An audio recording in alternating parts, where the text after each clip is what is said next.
Aye. Aye. Any opposed? Motion carries. Next item is public comment. Are there any public comments? Sharon? Ben? There are no public comments received. Okay, thank you. Next item is the superintendent's report. Oh, wow, we got there fast. Okay. The first is an update on the school reentry plan. So let me just preface this. As you know, our plan was approved and with minor revisions, and we have it posted on our website in its entirety, 104 pages. And we also have a summary version, which is also posted on our website. Now, we met 2 weeks ago with all of the faculty and administration from the various schools. And then last week, we met with all of the parents from the various schools.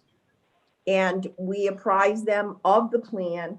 We showed them the summary plan, told them they could read the whole plan online.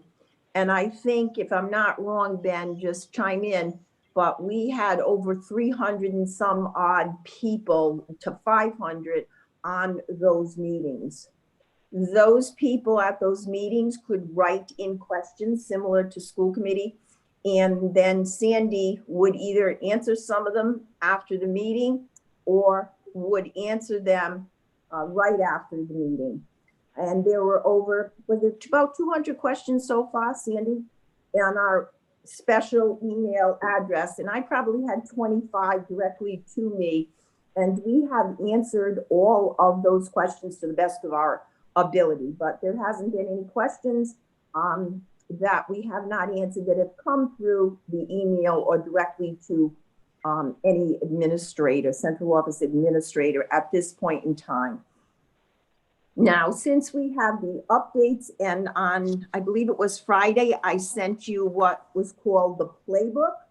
You all got it through email, which basically had one plan in it. It was mostly glossary terms, as you can see when you review that. Ben Russell has attached this to our plan. And this is what determines what we call the medical part of COVID-19 in the schools. So that is going to be attached. What we are going to do, maybe not next week, but the week after, we're going to have school meetings again. We're going to talk to the parents again for each school. Each principal has also submitted a plan for their school. A template was sent to them. They have all submitted a plan for their school, which is being reviewed now and then sent back for any revisions that have to be made. The principals will be sending out their individual plans because they differ a little bit. And they'll be sending out their individual plans to their parents, and communication will come directly from the schools at this point forward. Elementary principals are back on Monday. The district will send out one more, but then the individual schedules and the plans will come from each one of the schools. Remember, we have the principal empowerment, but they have a common template they're using, but there will be certain changes in that. And we want to apprise the parents of the line of communication that will be available to them. So, and they've done a great job of all their plans. So, and we're also going to meet with the faculty one more time virtually and apprise them of the direction that we're moving with the new addition to the plans. Also, all of the principals, once the rooms have been finalized, are going to give a virtual tour to the parents. We're going to begin to set them up. And I believe, Tony, you said Silver Spring was really ready to go. So we're going to have Ben Russell or Alfred, and we're going to have the principal give them a tour through the building. So each principal will be giving them a tour through their building so that they can see their buildings. Now I'm going to let Sandy pick up with a little bit about distance learning and what we are doing now and what we spent our day today and what we'll spend our day tomorrow doing. Sandy? Sandy? Hello? Sandy? Where'd she go? She was here. She's unmuting. Oh, okay.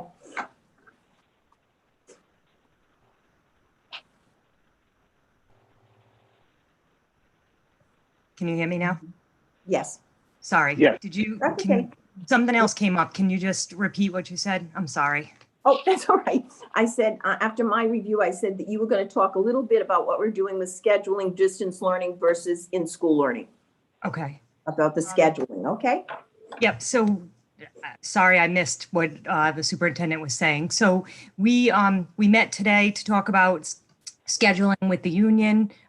We actually have another meeting tomorrow, which probably will take us maybe the whole morning to start to move the numbers around. So what we're trying to do is we're trying to keep students at their home school as far as the elementary level as much as possible, but understand that it's a puzzle. So we have to make sure that class size limits are adhered to. We're trying to keep in-person classes as small as possible. So there may be instances where we need to combine some students with other schools to get a full class of distance learning.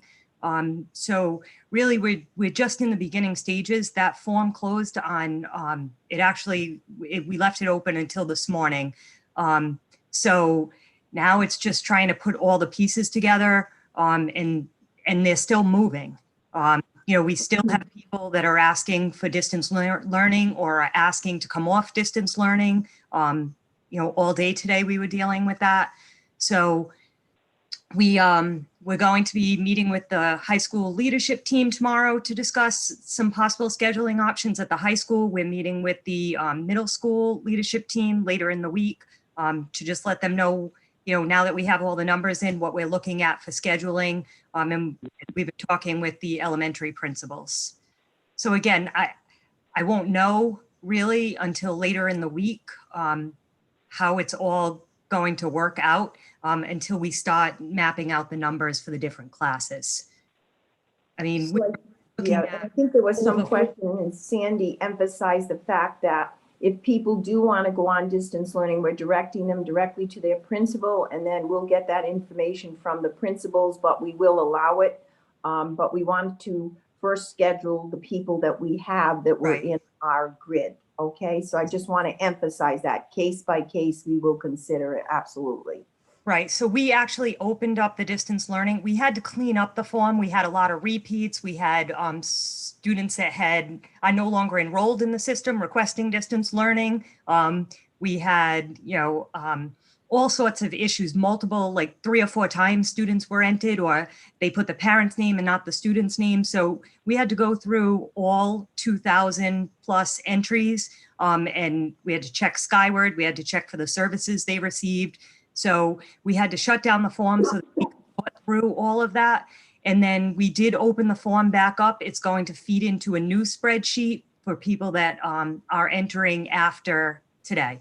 So as the superintendent said, we're going to schedule with what we have now, and then we'll do our best to accommodate what comes in, or if students leave distance learning, what happens there. Right.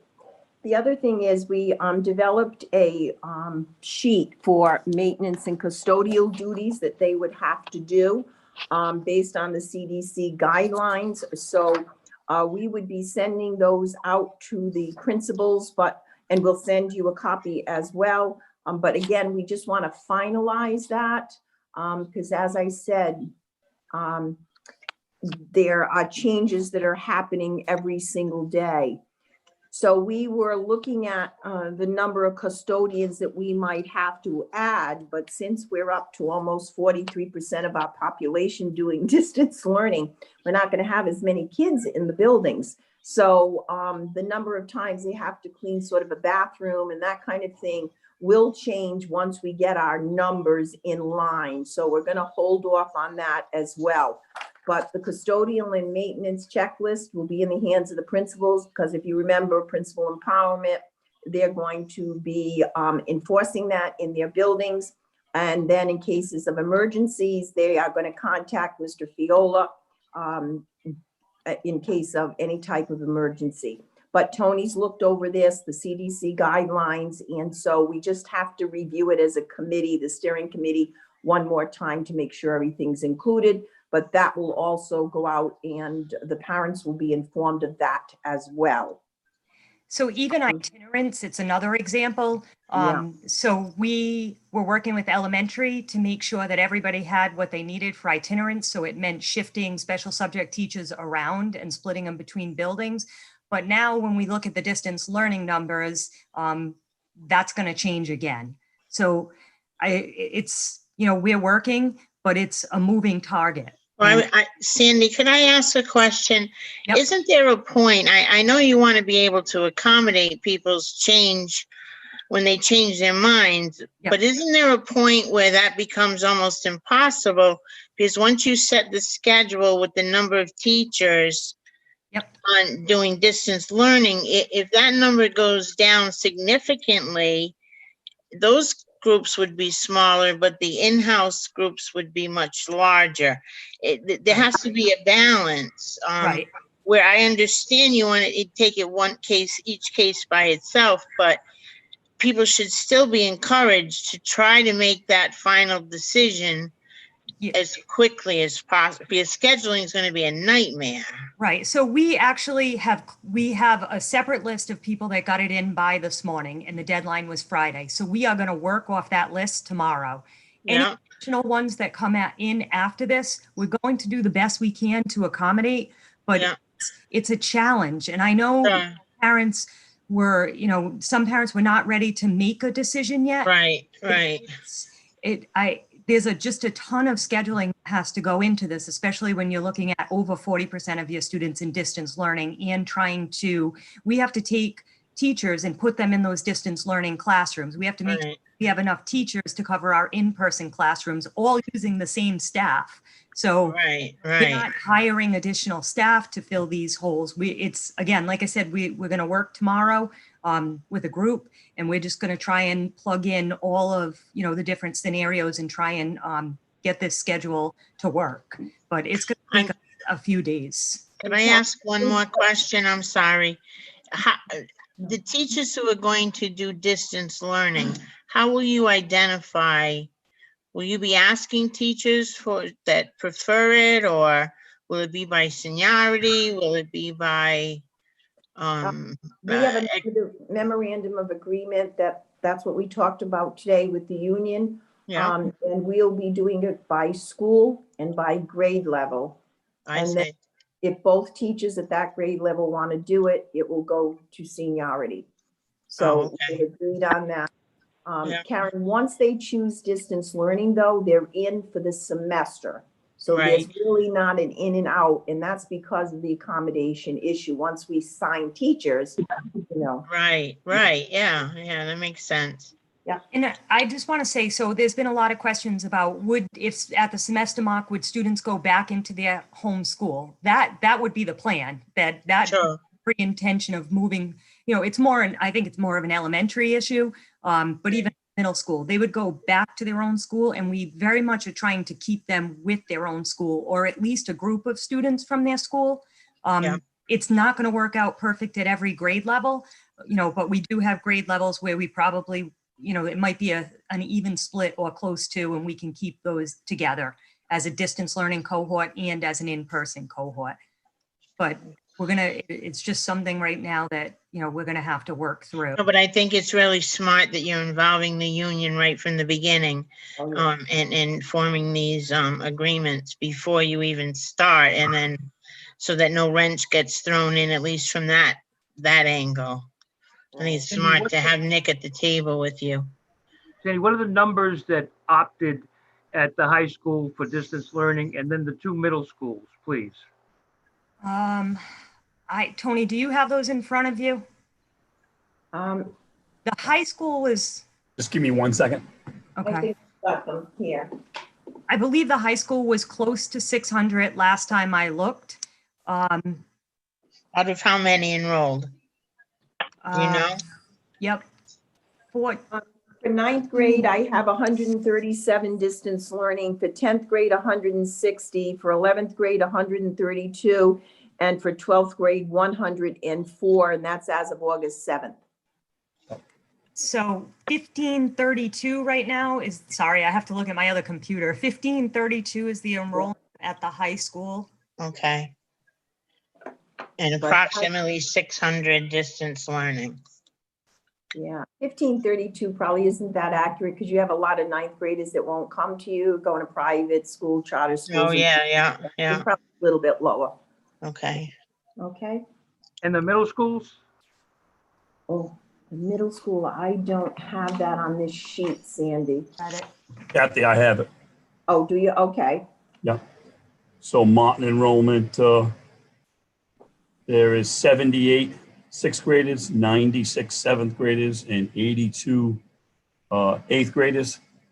And in Riverside, it's 65 sixth graders, 87 seventh graders, and 106 eighth graders. Can you say all that again? I'm sorry. Sure. Martin Middle School, the distance learning for sixth grade is 78. Yep. The seventh grade is 96. Yep. The eighth grade is 82. Yep. Riverside Middle School, the sixth grade is 65. Yep. The seventh grade is 87. And the Yeah. eighth grade is 106. And what's the total enrollment, Tony, in each school? 581 at Martin right now and 553 at Riverside. Thank you. And Charlie, there's two charts in your communications and you'll see one is enrollment and one has the distance learning on it. But again, that changes daily. So. Changing, yeah, I understand. So these numbers, your numbers have gone up significantly since the distance learning paper that's in our packet. Yeah. Diana, could you send us an updated one? Do you have one updated through Friday? That's a nice sheet that you had, that one with, I do. I would like to say that is what I did ask for prior Yeah. to the meeting. So Yeah. I do want to make that known that is kind of what I asked for, because the number 43% kind of was a little tossed to me because the numbers I have were not 43% Right. distance So learning. Diana can't give you that updated, Karen, until the end of the week when we start scheduling them, okay? okay, yep, that would be fine. Don't mind, Yep. okay? Yep, no, that would be fine. Right. Perfect. As I said to Jessica, we've got to wait and see, Yeah. how we fit them in and everything. Now, I'm going to have Diana just talk to you about transportation because that's changed too. And we want to get that information out to parents as well. Yeah. I was told this morning at the RIASA meeting by the deputy commissioner that we can now have 31 children on the bus, providing they wear masks, providing the bus windows are open, and providing they have assigned seating on the bus. So that has also changed. So Diana, if you would talk about the transportation and the process and procedures. Sure. Hi, everyone. We continue to prepare for the opening of school and currently are working on the bus routes. In order to maintain the cost of transportation to the district, we are utilizing the fleet of buses that we have. This includes buses that we use for special ed and for students attending the private and parochial schools. While we continue to solidify the distance learning class list, we have also received notification that the bus load, as the superintendent said, could increase from the 21 that we thought we had to 31, which will also assist with the maximizing spots available on the bus. Keep in mind, though, mileage restrictions may need to still be pushed out until we look at all the numbers. And I also believe that at this time, we have sufficient busing staff for the district. As stated by the Rhode Island Department of Health and Ride, the bus is considered a pod unto itself and will have the load of 31 students. A seating chart will be established so that the students have the same seat each day, and the seating arrangements will utilize each seat in a zigzag pattern. Again, every row will have 2 students, and then they'll be sitting zigzag. In order for it to be a stable pod, or as stable as possible, students must take only one bus to and from school. And siblings attending the same school can sit together. Again, and this is all established by RIDE and the DOH. As was provided in the plan submitted to RIDE, cleaning will be done between routes. The bus staff will wipe down the high touch areas such as the seats, the handrails, etc. A full disinfecting will be done with the electrostatic sprayers at the end of each day. We have received the cleaning protocol from Ocean State, which was approved both by their parent company, STA, and follows the CDC guidelines.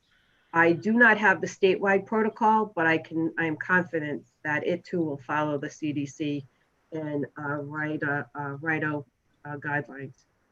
Some basic information, masks will be required and students must face forward at all times. Loading of the bus will be from back forward, but note special circumstances could prevail.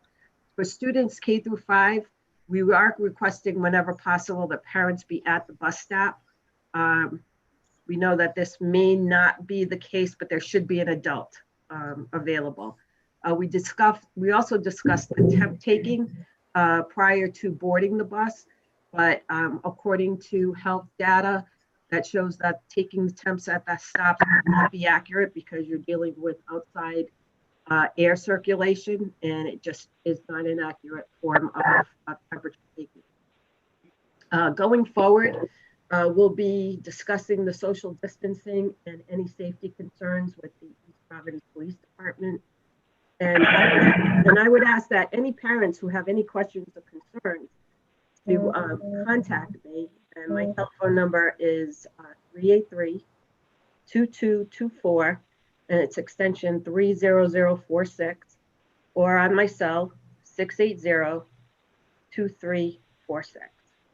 I think that basically sums it up. And I know that we have, more work to do, but if you have any questions, feel free to let me know. When the schedule goes to the paper, Diana, you put a schedule in the newspaper? We do. We usually put the routes in the paper for both in the Post and then online. We're also looking to see if maybe we can notify parents via email too. Okay, and just roughly, what date do you anticipate you'll be able to do that? Well, we usually have it in the paper by the middle of August. Is that still possible? Is it still possible? I'm thinking that will probably be more like the end of August. But I'm still shooting for maybe not next week, but the week after. Okay. Any questions to Diana about transportation? Yeah, I have a question. Oh, wait a minute, I just knocked myself out, I think. No. Nope. I'm curious as to what prompted the change by RIDE and the Department of Health to the number restrictions on the bus. Was it something that a scientific discovery, or the lack of buses and they had to change their standard? I'm a little concerned about the safety of that decision. What motivated it to be fewer before, and now all of a sudden it's okay to have more? Is there a scientific reason behind it, or is it simply the state does not have enough buses? I wish I could answer that. Those are one of those questions that the governor last Wednesday, and I wasn't able to listen to that, had said something about increasing the numbers on the buses. So today I asked the deputy commissioner, I said, someone thought they heard this, but are you telling me that that's happened? And she said, yes, providing that windows are open, masks are on, assigned seating on the bus, and of course your monitor supervising closely. Well, I'm just curious why, a month ago that wasn't the direction, and now, yeah, and I know you can't answer it. I'm just talking out loud. Yeah, okay. Thinking out loud. Right. Right. Thank you. You're welcome. Kathy, I just have a couple of questions, Kathy. One, can you send that information to all of us about the seating and if there's going to be a diagram? And are the masks going to be mandated that the students wear the mask on the bus? Or is Yeah. it just going to be suggested? No, they have to wear it. We're mandating it in the schools. We mandate it on the buses. All right, so if All student those does, protocols, we're going to be sending the protocols to parents and we'll send it to school committee as well. Absolutely. okay, but so in other words, Kathy, if they ask, what would it be like this, the first time we would be able to remove them from the bus, or what's going to be the situation like that? If a student, say if a student has like a doctor's note, we would still definitely let him ride the bus. But if a student doesn't want to wear his mask, would we be able to remove him from the bus? Well, we haven't determined that yet. We will have that discussion with parents. If a student has a medical deferment for wearing the mask, we cannot make them wear it, such as asthma and things of that nature. So we probably position that student closer to the front of the bus. But we won't know that until we have all the students registered who are riding the bus and things of that nature, Tony. And then we can give you the number on buses. We can give you the number. We can give you the diagrams of the buses, the number of siblings, that type of thing. Yeah, and definitely, Kathy, because that, and I agree with like Karen that, there was the big issue for like the last few months, the 6 foot distancing. But if we're going to be putting 30 students on a bus, that gets thrown out the window. And the only question I have, that's why if you could send us whatever the state sent you guys, but the question I have, like when we take these rainy days, I don't think we're going to be able to keep the bus windows open. And then if we take this into, after the vacation, 4 months down the road, depending on the winter weather, would we be able to ride these buses with the windows open in, the latter part of, December? And because the new thing is air circulation. So we just want to keep an eye on if we have 30 students, 31 on a bus, and they have to close the window on a rainy day, that's opening up another whole realm of how they're looking at this virus by saying, air circulation, which it's scientific that it's a great thing to be able to do. But in those two situations, if we can't open the windows, what's the protocol for that? Right. And I think we have to wait till the winter months come when we can't, or that type of thing, Tony. I don't think they really have any protocols. The Department of Ed didn't send us anything, Tony. It was a question that I asked because the governor made a comment of the Deputy Commissioner Anna Riley today. And she said there was going to be an increase in the number on the buses. Now, I'm assuming that comes from the Department of Health. So as soon as we get any kind of information, we will forward it to everyone.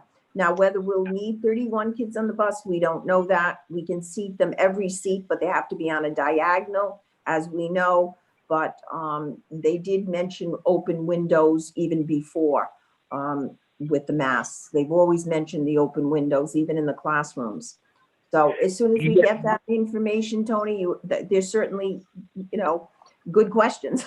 The problem is, And Kathy, and just and like I said, this is more, more for Sandy, where everybody says it's a moving target. If anybody doesn't understand that, how I look at this is, say last Thursday, I was looking at, say my little guy sent him to school.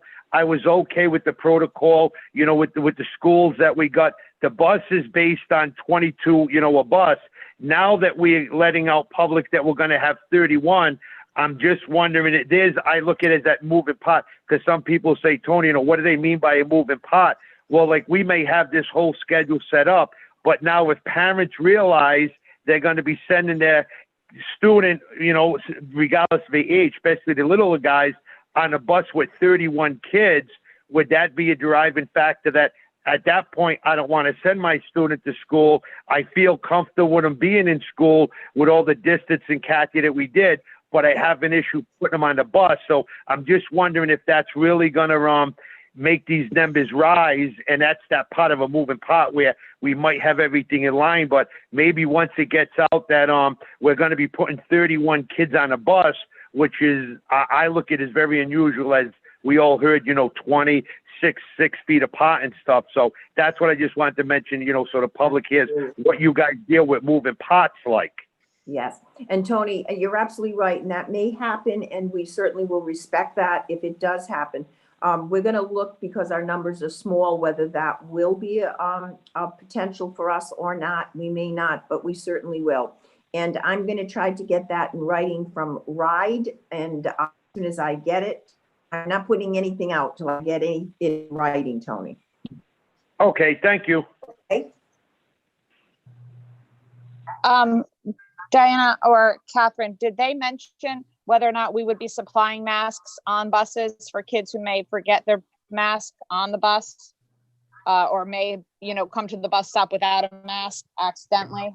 Yeah, we looked at that as part of the plan, and we said that we would have them available to the students Okay. for, to wear if they didn't have theirs.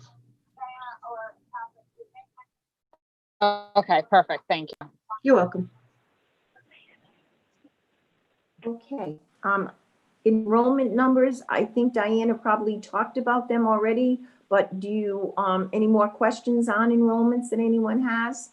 It is in your packet, and we will keep updating those. Diana, did you want to say anything? No, I think, for the most part, enrollment has been still pretty steady, even given obviously the situation that we're in. We have 320 kindergartners, whether that are registered, albeit distance learning or in person. And we just finished pre-K, the Rhode Island pre-K, and that went pretty well. We have we don't have openings, but there were some openings from the selected list, and then we went to the waiting list. That has not been the usual process.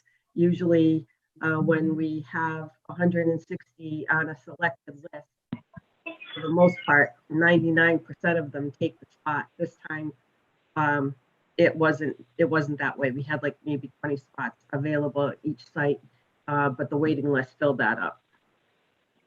Oh, I was gonna, yeah, we had 24 spots at Martin Middle School. The lottery, their names were drawn from the lottery, but they refused it, and 20 at Oldham, which is a whole class there. Again, those parents, as a result, I think, of COVID-19, decided not to send them. And so we had to, by RIDE standards, we had to go to our waiting list, and we did. So Diana, obviously, did you fill it all from the waiting list, Diana? Yes. Yep, Okay. we did. So there were no more on the waiting list? No, there's still some from the waiting list, but the selected lists are complete. Yeah. What's the total number of kids getting distance learning? I know that Charlie had asked you to break it down by high school and middle school, but do you have a total number for the district that have requested distance learning? Based on the numbers that you have now in front of you, it was somewhere around 1,200. But what was it as of Friday? It's 2008 right now, 2008. as of right now, but that doesn't include anyone that emailed the principal today. Yep. So it could be higher. Yes. I did see some emails come in, so yeah, we asked them to put it in the form now that the form's open again. Yeah. So it is higher than that. Wow. I didn't want there to be any confusion, because we talked about two different things. Like Jessica had said, we were working off the numbers from last week, and those are the numbers that I gave you, but it has gone up. Have you spoken to other districts? Are they finding similar percentages? Oh, To yes. be honest, sorry. Yes, they are. West Warwick is about 45%. Who was it telling me today? They're at the 50% mark. Yes, everybody's Really? oh yeah, everybody's Wow. signing up for distance learning right across the state. Oh, then they, oh my gosh. I know. She has to pick that. This is crazy. Yeah. Right across. Those are for the schools that actually have finished. I mean, there are some who haven't even started or just started getting numbers in, so. Really? Yeah. Hmm. So Wow. stay tuned, everyone. Diana, oh, Jessica. Diana, does pre-K, does the state allow pre-K to have distance learning? I mean, do they allow it? No, I mean, I don't know. Are they coming to school? Yes, they are coming right now. I don't know if they weren't there and they didn't meet their teacher, how we could possibly do any distance learning with the little ones. What I am doing is I'm having them come in, as I talk to Karen and Donna, I'm having staggered openings. So let's say there's Okay. 20 little ones in the class. Now picture that. Okay, we're gonna get a Yeah. little square and the seat's gonna go in the middle of the square, but you know that child is not gonna sit in that chair all day. So I know. what we're gonna do is start with 10 and then another 10 so that they can get used to the environment and the atmosphere. They're going to do a virtual open house for parents. They're going to do the virtual tour of the rooms. They've already set up protocols. If a kid picks up a toy in a center, the toy is going to go into this like laundry basket that'll have to be sanitized at the end of the day. But we're going to take them in slowly so that we can make sure that we're careful about, you know, how we're dealing with the little ones. So And Jessica, the same thing in our elementary schools, we're thinking of staggered openings there too for example, K and 1 to come in. The first graders have to get used to a very different kind of atmosphere, and then bringing grade 3 and 4 and then 5. Grade 6 is going to come in by itself. Grade 9 is going to come in by itself for a day or so that they can get oriented to the new procedures and everything. And then we'll bring the rest of the school back in. so to add to that, Jessica, the state wants the pre-K students in class. However, if we go out on distance learn, if we go out like we did before, they do want teachers to connect with families, but they want the children in school. In school. Thanks, Dr. Bullock. Sure. Any other questions? Anything else for the superintendent's report? Nope, that was it, Mr. Jonas. Thank you. Director of Human Resources report, Cheryl Mamone. Good evening. I have a report. I have one resignation, Jennifer Reynolds, a special ed teacher, therapeutic classroom at Silver Spring, effective 7/28/20, and Tracy Bradley, health occupations at the CTC, effective 8/3/2020.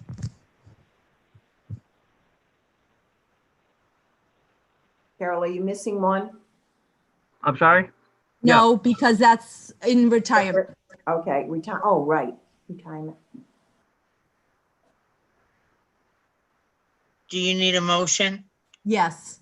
I make a motion to approve. Is there a second? Come on, I second. Jessica. Motion I made. and second. seconded. All in favor, signify by saying aye. Aye. Any opposed? Thank you. Motion Hi, carries. Joe. Hello. We have. Sorry, one- someone's mowing the grass out here. That's why I'm unmuted. We have one retirement this evening. Shani Wallace, principal of the East Providence High School. And I have a little information pertaining to Shani. Shani Wallace is retiring from the East Providence School District. She has worked for us for a total of 26 years. She retired in September of 1994 as a math teacher at Martin Middle School. In August of 2000, she became a house leader at Martin Middle School. In June of 2002, Shani became the assistant principal at Martin Middle School. She remained in that position until September of 2009, when she moved to the East Providence High School as assistant principal. In August of 2015, Shaney became the principal of the East Providence High School, which is the position she is retiring from.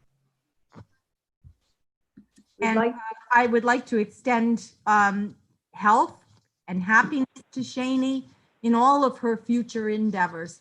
She will be missed.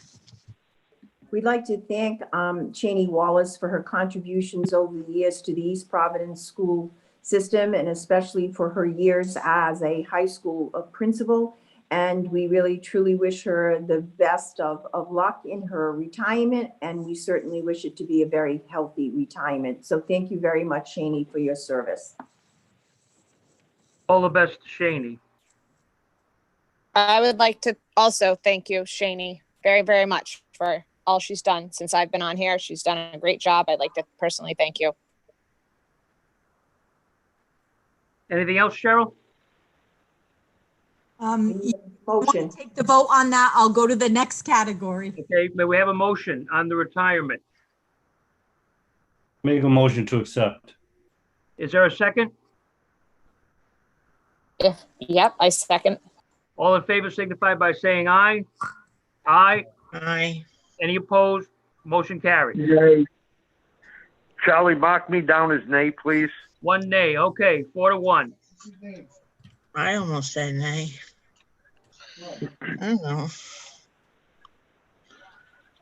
Okay, then we have one recall this evening. Victoria Moore, special ed teacher in the therapeutic classroom at Silver Spring, effective 2020-21 school year.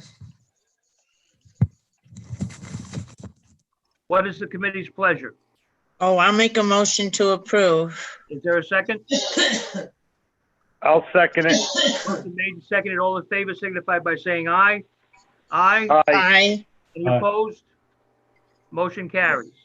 Thank you very much. Cheryl, how we doing on that recall list? Do we still have a lot of teachers out? I wouldn't say a lot. When there's a position that becomes available, it's Yeah. a matter of the certification. Right, right.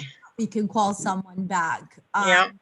I'm sorry, I don't have a count for you right now, but I can definitely send it through the Well, I superintendent. was just curious if we're whittling it down to, Not Yeah. that much. I Yeah. can't wait till it's It's single hard. digits, but Right. yeah, Yes. okay, thank you. Thank you. Next item is the Director of Finance report, Craig Enos. Yeah, I want them all back. So we have a couple of items just to quickly read. By the way, Karen, I heard what you said. And yeah, What? You heard what I said, what? Sorry, Craig. That's okay. sorry, Craig. She said she wants him back. I said, so do I. Just a couple items to point out to you. So we do remain in good stead at this point during the fiscal year. So just a couple items that I just wanted to point out to you for your knowledge. So first off, in the first section in the 51,000 series for account 51332, sick payoff. So that line item, so that pertains to when an employee retires. And according to the contract, if they have over 100 days, we can pay them out for a maximum of 75 per day, so a maximum of $7,500. So we went, as you can see, we budgeted for 50,000, and to date, we've used 117,825. So between the teachers who have retired, the paraprofessionals, the supervisory aides, all of that payoff comes out of there. That line will continue to grow if there are more retirements over time. And we have other lines that we're not going to be using all those amounts, so it will balance out in the end. The other thing I just wanted to bring to your attention in the 52,000 series, line 52501, unemployment. As you may have been seeing over the course of the news, there have been many instances of unemployment fraud, myself being one, Superintendent being two. and the superintendent. too. But we have done with Karen Underwood and Cheryl and Marianne, we have all done a really great job at staying on top of those claims. And so where some of the districts have thousands and thousands of dollars in fraudulent claims, when I last looked, we were very, very fortunate in probably only having about $2,500 worth of fraudulent claims. So we are keeping a close eye on that, and we'll continue to monitor that as the month goes on. And then finally, so I just wanted to mention, so as you've been aware, in the beginning of August, we launched the online school lunch application process for the coming school year. And as of today, as of the 11th, we're up to almost 300 applications that have been received. So we're very happy and pleased that we're already starting to get ahead of this process. We do have Chromebooks that are available at the registration office so that when parents come in to register their students, they can fill out the online application there. And we also have a Chromebook in the business office so that if there are parents who for some reason don't have access to internet or computer or their phone, they can schedule a time and we will meet them in the first floor of City Hall with the Chromebook so that we can fill out the application. And at this point, that's all I have. Any questions for Craig? Craig, do you just want to go over that ESSA? Oh, I'm sorry. No, go ahead, Kathy. The ESSA money, the grant, Oh, sure. Celeste is diligently working on. Yes, she is.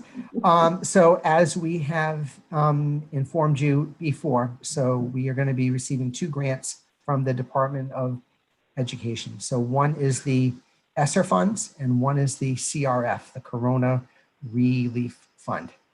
The ESSER fund is the pot of money that is going to be replacing our state aid that was taken away. And unfortunately, so we will be losing a little bit more money out of that. So it's about $1.3 million and approximately 240,000 of that pot of money is being allocated to the private schools because those are federal dollars. So those funds must be shared with the private schools within East Providence. Dr. Bowler has been working continuously with the private schools. There is a certain amount of consultation that she has to provide to them. And as we help them develop the budgets for what they're going to be ordering through the grant. These funds expire in 2022. But as most of the districts, since our state aid was taken away, mostly everyone is using that to replace their state aid. And we'll obviously have to come up with a few $100,000 more to cover the cost for the parochial and private schools. In terms of the Corona Relief Funds, the CRF, so that is approximately $1.6 million to assist us with the startup of the school year for anything that we need. Those funds do not have to be shared with the parochial and private schools.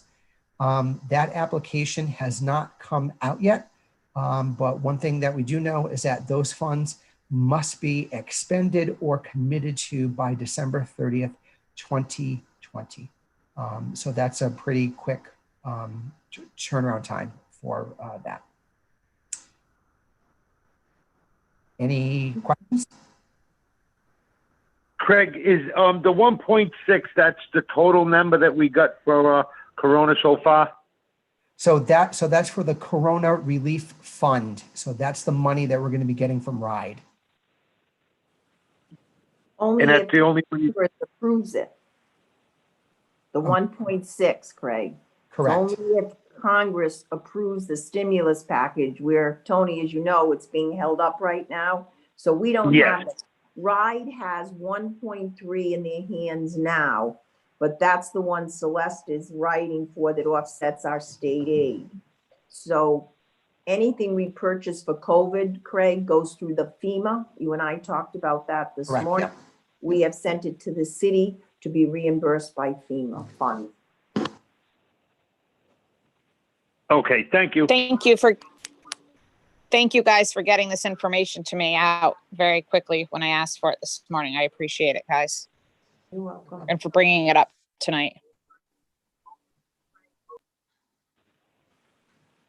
If there are no other questions for Craig, next item is the building committee report. Joel Montero. Sure, I will take the general portion of this, reviewing the OPM report that was presented to the building committee meeting. First, apologize for being late, folks. Some of you know I was actually, after driving 1,100 miles to Tampa to drop my daughter off into the hot spot of this whole mess. I just landed a half hour ago, so I apologize. Nate Cahoon did lead the meeting for us last night, but I can give you a rundown of the OPM report, which as usual I will also email to the committee. But of note, I would say milestones just from an update. I mean, obviously we have permitting going on with the road work that's going to happen on Pawtucket Avenue. That continues. There's some additional surveys that had to be done, with regards to, in layman's terms, the turn lane, recorders and so forth. The activity that's going on this month, you've got drywall, believe it or not. I mean, we've seen photos of the exterior of the building where we have the cementitious siding going up, as well as the stonework. It's looking amazing. Internally, you're going to have drywall going up this month, window glazing beginning in September. We've had, just at the end of July, mechanical, electrical, plumbing, and fire protection meetings. So that's been going on.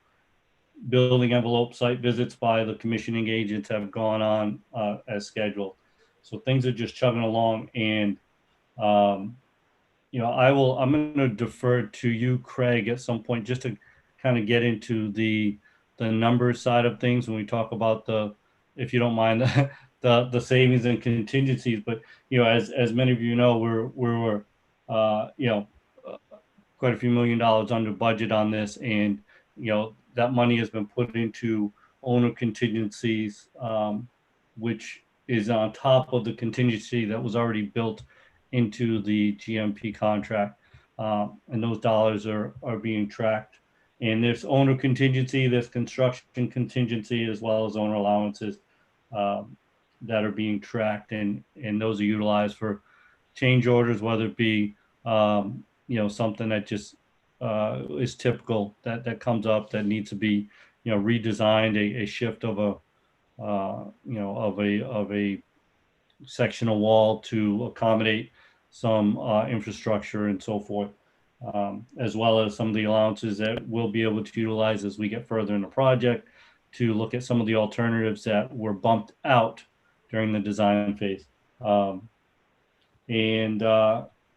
one of the biggest pieces of new information as things chug along, and I know it was talked about at length last night, was the efficiency of the new building, right? And I know Kathy and Tony Fiola and Craig and Sandy and others were there, but we're talking about a 33% decrease, let's say, a 33% more efficient building is what the anticipated running costs of this building will be. So you're talking about energy efficiency, energy savings at a significant level. So that's what I can give you, as was reported to me outside of the meeting, but I'll defer to the other members here on this meeting, the other members of the building committee, to fill in any gaps that may have come up last night. I think it was very impressive when they talked about the energy, right, Tony and Craig? We are really going to be like one of New England's most energy efficient buildings in all of New England, and with the percentages that we have. And Jim Jordan was just so involved in it, Joel. It was nice to see his report. He was really vested in this, and they continue to look for it, and they really enjoyed doing this, designing this system for us. So I think that was the most impressive part of the meeting. Wouldn't you say, Craig and Tony? Yeah, it was good to hear that the building is going to be, that they are considering the building 86% more efficient than buildings of like sizes. Nice, That right. really, that what we have done in East Providence is going to set the standard for other schools when they're being built throughout the state. Very impressive. And I think, after speaking with Nate this morning before getting on the flight, I think it'll be good to have Jim at a later date as we get a little bit further down to come before this school committee and really kind of field some of the questions and really dig into the details of the design of the system and what is going to, some of the key factors that are going to bring this efficiency that we anticipate. So again, just to put it out there to the school committee, that's an idea that I would like to entertain. Once we get past the school opening situation and can really, have the attention span and the focus on that. But respectfully speaking to those, I'll do my best as well as the other members here to keep everybody abreast of what's going on the building project. But as a parent myself and a spouse of someone in the building, I think that the focusing on the details that are ever changing on this return to school, I'm going to defer to that before we start bringing in stuff on the project at this point. So in other words, I don't anticipate that being on the September docket, let's just say. Joe was so excited yesterday about what he achieved. He'd be so excited to come and present it to everybody. Sure, yeah. And they've been great. I mean, Jim, that's the thing. It's, they've been fired up about this project from day one. And, their responsiveness to questions and adjustments. And, during that design phase, again, when they kept commenting at the level of involvement that our team had as an owner compared to other projects, but yet it wasn't discouraging to them. It wasn't frustrating to them. They welcomed it. I think, they appreciated the detail that they were getting for guidance so that they knew they could bring back something that met our needs. So, I'm sure he'd be more than happy to, come and tell his story on this piece when the time comes. If there are no questions, any other questions? Joel, just a quick question on the drywall. Are they just starting to hang the drywall, Joel? Do you think they're going to be doing any finishing in the next couple of weeks, or is that down the road still? So I'll get a better handle. So on the report, Tony, and it's pretty, but the report that I'm going to send you will show you all of the different trades that are going to be on site over the next 4 weeks. And it's, you're going to have, finishing, I guess it depends on what you're speaking to for finishing, but you've got the MEP portion has been in process. Plumbing and so forth, at least rough plumbing on the south end of the building is we call, zone 1, where it kind of seems to be like a ripple effect, Tony, working from that end of the building heading north. So I know on my last walkthrough a week ago, Thursday, there was rough plumbing and they were already looking at, ductwork setup. They were putting hangers in for ductwork and so forth. So, obviously wall framing was up through, I'd say, I'm trying to think of the 4 zones. to maybe getting into the third zone of framing was going on, and that was a week and a half ago. So they've got all trades going, and it's basically, like I said, that ripple effect. Those trades are coming in and they're starting at the south end and working in sync with each other as they head north through the building. Okay, Joel. Yeah, just once they start like doing the finished work, Joel, if we can just get an update, because I think at that point I haven't, like I said, I try to stay away from that. But once the finished work, just so we don't have the incidents. Remember we did the fire alarms, and after the walls were done at that addition at the high school, when we, had them all go through. Because what happens usually is once the sheetrock's done and it's all finished, we just want to make sure whatever trade punctures the walls and stuff, that they're all, back to the same condition as I call it with the professional finishes, what it did like. Oh yeah, no, absolutely. And Tony, the expectation in working with Eric at Peregrine, he and I have had these conversations, and we did that walkthrough a while back when the steel work was, after that the final beam was in place, or just before, I should say, with Tony and Jessica. I'm sorry, Charlie and Jessica came through. We're looking at probably in that November timeframe is when.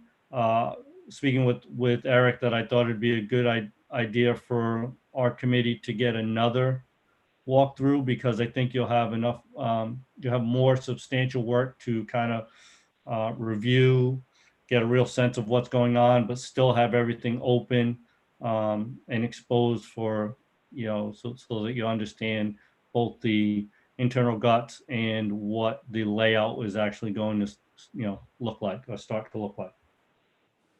Okay, thank you. All right.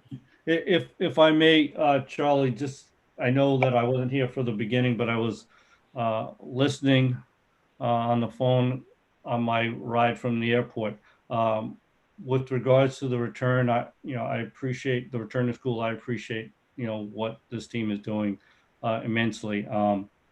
And, I spoke to dropping my asthmatic daughter into the hot spot of Tampa. I will tell you that I know more about what's going on in our school district than I know about what's going on at her school. So, she's off campus, which gives me some comfort and some control. At this point, she needed a medical in order to qualify for virtual.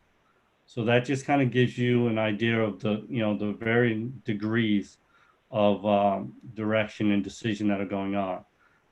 So as much as things are changing, I personally have a vested interest at all levels, but I definitely appreciate everything. With that being said, I know there were some questions about, this is maybe to you, Kathy or Sandra. People were talking about enforcement, and I had some exchanges, some conversation with you all about enforcing masks and so forth.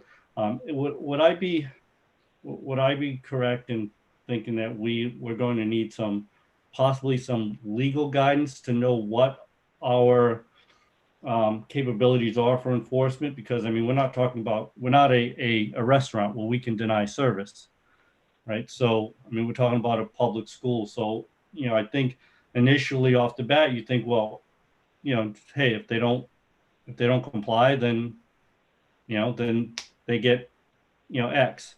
But I get the sense that it's quite a bit more sensitive than that, and that there'll be some we'll need some very detailed guidance on how to address that. Right, because we cannot deny them and send them home. RIDE has already told us that. And it is a governor's order, executive order now, that they wear masks. So I'm going to let Sandy talk a little bit about what we hope to do when we bring them in instilling some kind of personal responsibility and, safety and that kind of thing. Sandy, if you want to speak to what we talked about a little bit with the kids. Yeah, so when we go back to school, we will be doing safety training, and we will be having these conversations, with the students so that they understand. We also, if it becomes an individual situation where either a family chooses not to wear a mask or, principals are going to have that conversation with parents. I mean, the other thing we have talked about is make sure that if a student is choosing not to wear a mask or a family is choosing not to wear a mask or it's for a medical reason, that we make sure that that 6 foot of distance, social distancing takes place at all times. So, we'll look at seating in the classroom. We'll look at the way we enter and dismiss, the way, that student maybe has to go in the hallway. So we have a responsibility to protect everyone, and we are taking that very seriously. So Sure. we have had these conversations as a district leadership team and with all the principals. I'm sure. And I think that just speaks to, when the questions are coming to me, and again, thank you all, because anytime I get them and I forward them to you and you're getting right back to me, Celeste, Kathy, the whole team, it's appreciated.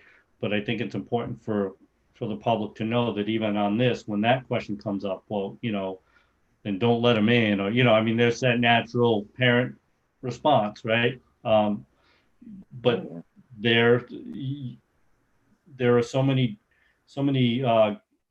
rules and I don't even want to call them rules that you guys are working with, Right. that I definitely appreciate and understand, and I think it's important everybody else understand. There's nothing clear cut. There's nothing down. Initially, our guidance from the Department of Ed was that it was optional for students, and then the governor actually changed that and mandated it. So when we met with the teachers, we had told them what the guidance was in the document, and then that changed one day in a press conference. So, and just like we found out about the busing situation changing, we heard it on the news the other night, and we kind of had a back and forth, like, did you hear this? Did you hear this? So some of our guidance comes from press conferences and news stations, and then we kind of get clarification on it, but it is always changing. Yeah. We're trying to adapt as quickly as we can. But I would also anticipate legal repercussions for the opposite. Kids in the room who, by their neighbor not wearing one, increases their jeopardy, having the right to see. You're going to have people that may say, well, now I don't want my kid in there because there are kids in that class that don't have to wear masks. Yeah, whose rights are, take priority. I don't know the answer. I agree, Joel, they need legal, Yeah, can I just say that if from somebody that's been working in the public since March 12th and whose child has been in the public since March 12th and his child is going back to school, if you educate your child and your family, and I am hoping that my child's school will educate the class on the reason why we're wearing masks. I think that's number one. Mm-hmm. It's number one. The same way when I have customers coming into my restaurant, some don't wear masks. We ask them to wear a mask. It's a private restaurant. I can't make them wear a mask. It's a restaurant that is run by a family. We're not a business that is corporate, so I can't make them wear a mask. But we educate them on why they should, to protect me, to protect the other customers in my restaurant, and to protect themselves. It's about educating.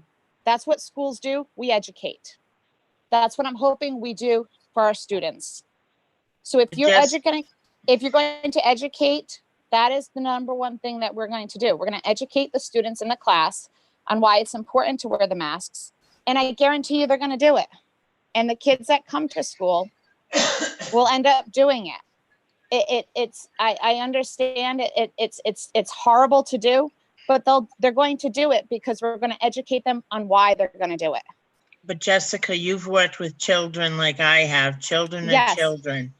Children are children. I guarantee you there You're are right. going to be kids that just to call attention to themselves Right.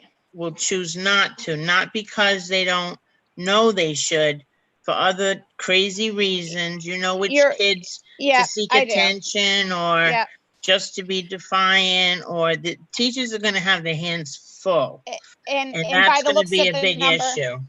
and you know, and unfortunately, it may be the reverse. They may be like, the other kids may be like, you can't do this to me. Put your mask on. You know, it may be reversed this time and be like, you're going to get me sick, you know, and I've told you guys, my biggest fear is the bullying that will happen if someone's child gets sick because of them coming back from this. I've already told you my biggest fear of what could happen.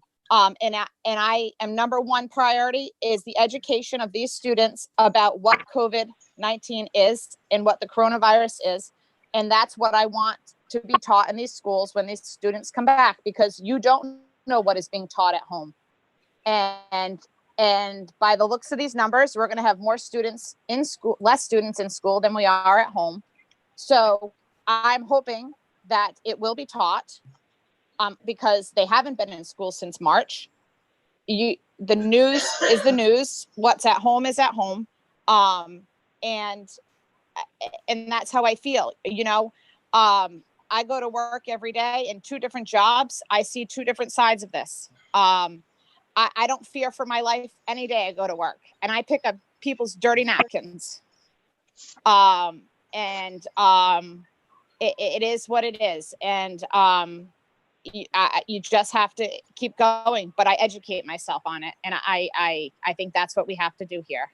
And I really hope that's what we as a district do. So, you know, that's all I have to say on that matter. I'll just tell you a funny story today. I was running back into the CTE because I had forgot something, and there was this little boy about 4 years old with his mother at the counter, and he had his mask on, his little mask, and I said, "Oh, I'm so proud of you. You've got your mask on." And he looked at me and he said, "You don't." And I didn't, because I ran in and I had just taken it off in the car. And he said, "You don't." So I said, "You know what? I got to go back out and get my mask and come back in." All right. I'm telling you, it was really, he was as cute as a button. But you know, it's sad. You see news clips of adults in stores arguing, and pushing and yelling, and because they won't wear a mask. And then we're going to expect kids to not bully each other or fight, or I'm curious to see what this is going to turn into. Hey, I'll tell you right now, since my daughter's played hockey, she's turned into a different girl. And I'm going to tell you right now, since hockey has started, her personality has come back. Oh, good. I'm going to tell you right now, you guys know, all of you have known, I've been on here publicly and I've told you, I was very worried, and I'm back to tell you that but she'll keep that mask on for 12 hours if it meant she is going to have to be back and doing something with, you know, out in the open and stuff. So, you know, it's definitely been a changing experience. So. Good. I'd like to move on to the discussion items, please. The first item is removing senior from the East Providence High School name. Mr. Montero. Yes, actually, just very brief, you know, it came up during, it's funny, some, you know, good stuff comes out of, you know, some things inadvertently, but question came up about whether or not the word senior was in our official name for the East Providence High School. And it was basically just a discussion to find out whether or not it is. And then later there is an action item to remove the word senior, because at the time, you know, we used to have junior high schools. Those of us old enough to remember and attend, and we no longer have that. So senior would be redundant. So not a critical component, but definitely just thought it was something administratively that maybe we could tackle, and it might need some checking into to find out if it in fact is part of that name, but just thought that it should be pulled from the official name of the high school. So for the record, the only conversation that ever happened about the naming of the high school is whether or not it includes the word senior in it. So that was the point of that. So I don't know if anybody knows it, Kathy, if we have any documentation on that, do you know how we're officially listed with RIDE? Is it East Providence Senior High School or East Providence High School? I've never heard anyone in my time here refer to it as East Providence Senior High School. When they call or when they write anything, they call it East Providence High School. But I can actually check, but that wouldn't matter if you took that out. I mean, we just notify RIDE that, it's called East Providence High School. Right, yeah. Except for the fact that we just did a policy that says we would have to have 2 meetings and then we'd have to have the public say on it. But we can do that. So just so you know that we just passed that policy, so that we would have to do that. Which is what prompted, that policy approval, definitely got legs and ran. But yeah, Right. So Kathy, if you can, so when we get to it, obviously we can table the action because we don't know if it's necessary. But if we can just find out officially how we're on the books, because I don't trust how we're listed on the website. And then if we need to come back and go through that process, Jess, then we can do that. Yep, we'll check on it tomorrow. Okay, thanks. Okay, the next item is high school scoreboards. Joel Montero. So this one is actually, and we're going to do a correction on the vote for the action items. It'll, number 3 says approve new high school scoreboards. That is not accurate. But what I'm looking to approve. So working with the AD, the architects, and the landscape architect doing the fields and so forth, the scoreboards for the fields, all the fields have been chosen, and they're all I can't think of the brand right now, but they're all wirelessly controlled. It's a great setup for both the softball, baseball / multi-use fields out front, as well as the field in the back. That being said, there's 2 scoreboards that were on the existing high school property. There was one on the softball field, which does not have the functionality to be used to the new softball field as a multi-use scoreboard, right? And then we have the scoreboard that was on the soccer lacrosse artificial turf field, which was donated by the Friends of Townie Athletics just a few years ago. So what I would like to bring to this school committee, and I spoke with the AD on this, and essentially as a school department, we don't have a need for these scoreboards, but they are in fine working order. And I would like to propose to the school committee that we donate these scoreboards to the city to be used at one of our recreational fields. Again, we've got basically a softball / baseball type field scoreboard coming off of the senior softball team field. And then we have the soccer lacrosse scoreboard. And the caveat with the soccer lacrosse scoreboard is that the banner that is on that scoreboard that says Friends of Townie Athletics is to remain, because they are the ones that did donate it. So essentially we would pass their donation on to the city of East Providence to use at a recreational field. So that is the point of that discussion and the intention of the action later. If there are no questions, Tony, did you have a question? No, I'm all set, Charlie. Thank you. Okay, the next item is Joel. Joel, can our middle schools use them? No, so I did, because we don't own the field behind, like the field behind Martin. Is used, so it seems like it's used by adult leagues too. So perhaps the city would put that there because technically they own that field. Yeah.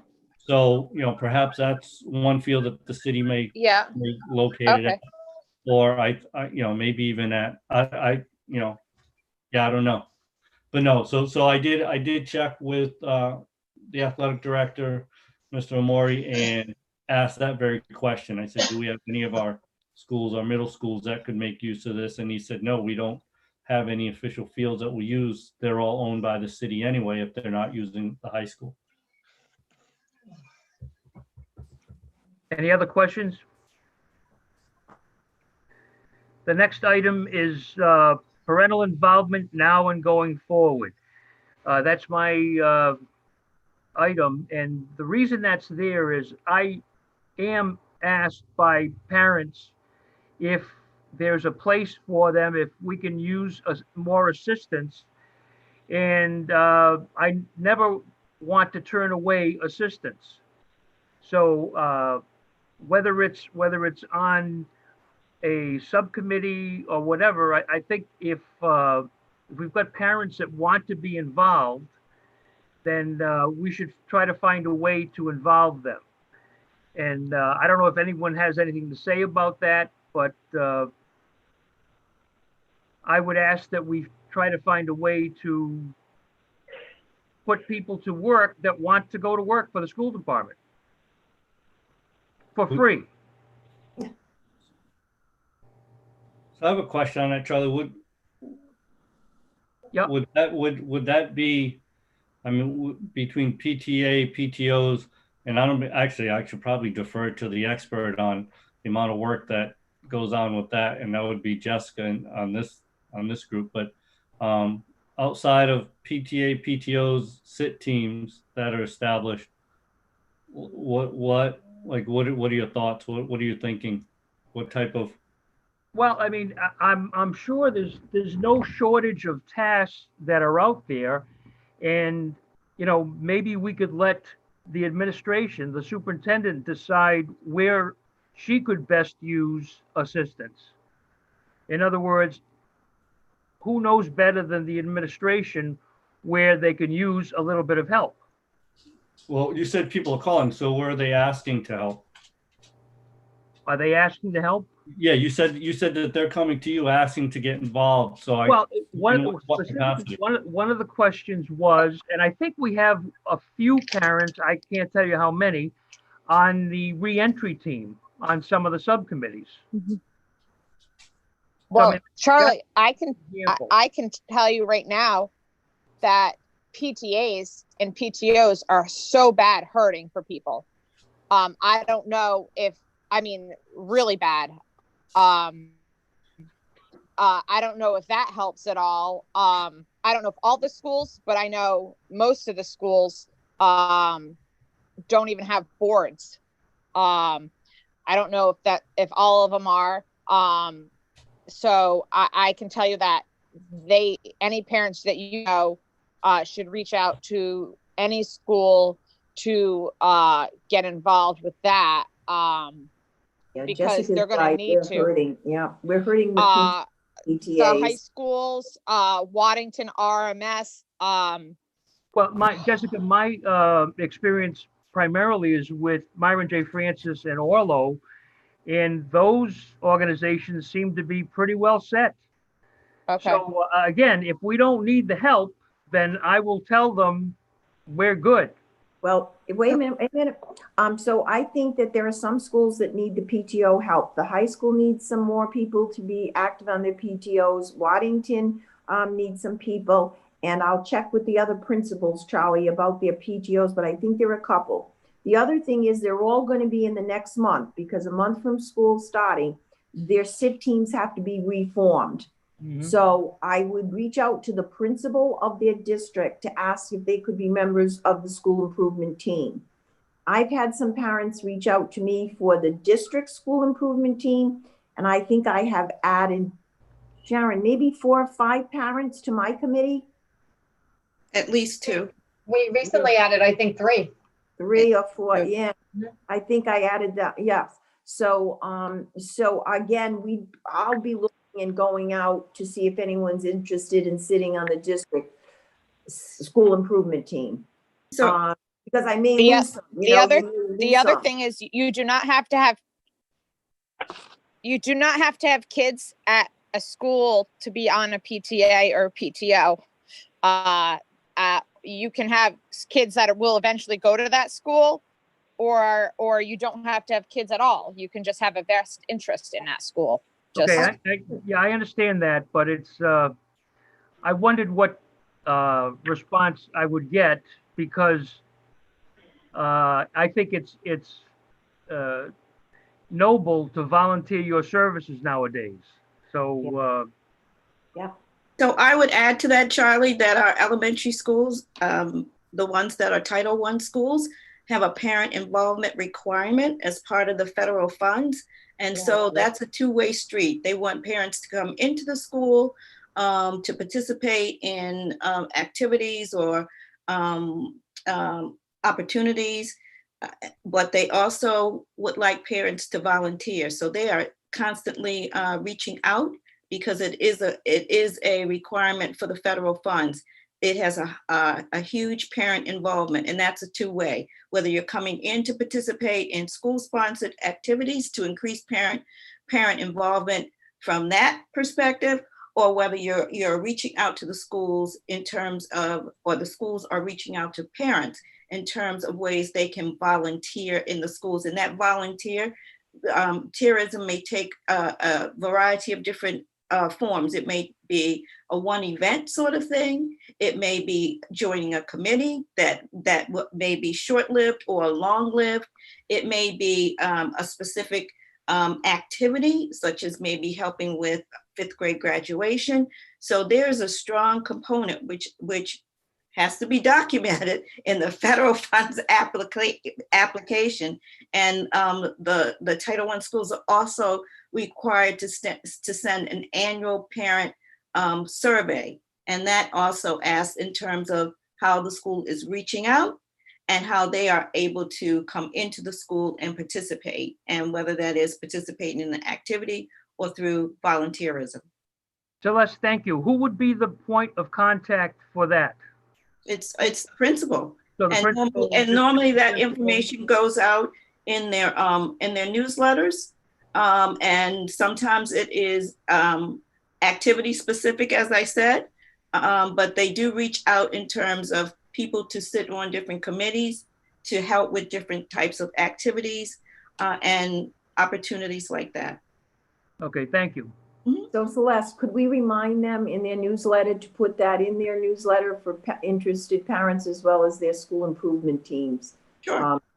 Committee members, we can do that, Charlie, as well as any PTO or PTA, all right? so as I'm saying this, and I apologize, as I'm saying all this, I COVID is obviously going to take a huge toll on parent involvement this year, and I know that.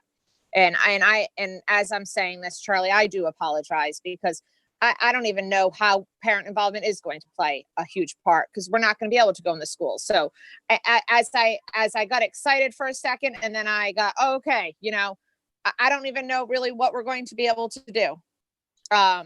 So maybe I can. So maybe yeah, go ahead. Go ahead, Celeste, yeah. Well, maybe I can speak to that. Committees are still going to run, regardless of whether we're on site or virtual. The school improvement team will still be up and operating. There are other committees that will still be up and operating. I'm sure, just like schools are trying to figure out how to do virtual open house, I'm pretty sure they're going to try and figure out how to do some other types of activities that are virtual that they may need assistance with. It may be a different type of assistance, but they still may need assistance, whether it's sending out, I don't know, but I still think that there are opportunities for parents to participate virtually. Right. And what I've been known for, and like Joel had mentioned, is raising a lot of freaking money. And that's pretty much very hard to do during this time. So I'm trying to think out of the box right now. And I'm trying to think maybe this time, maybe this year, we should maybe look into maybe some kind of support system, maybe a parent support system. Maybe that's something we should look into. Maybe PTAs or something like that should look into maybe some kind of re-entry support system, looking to do something outside the box, something kind of virtual like that, where that's what we should do. Through, your principals though.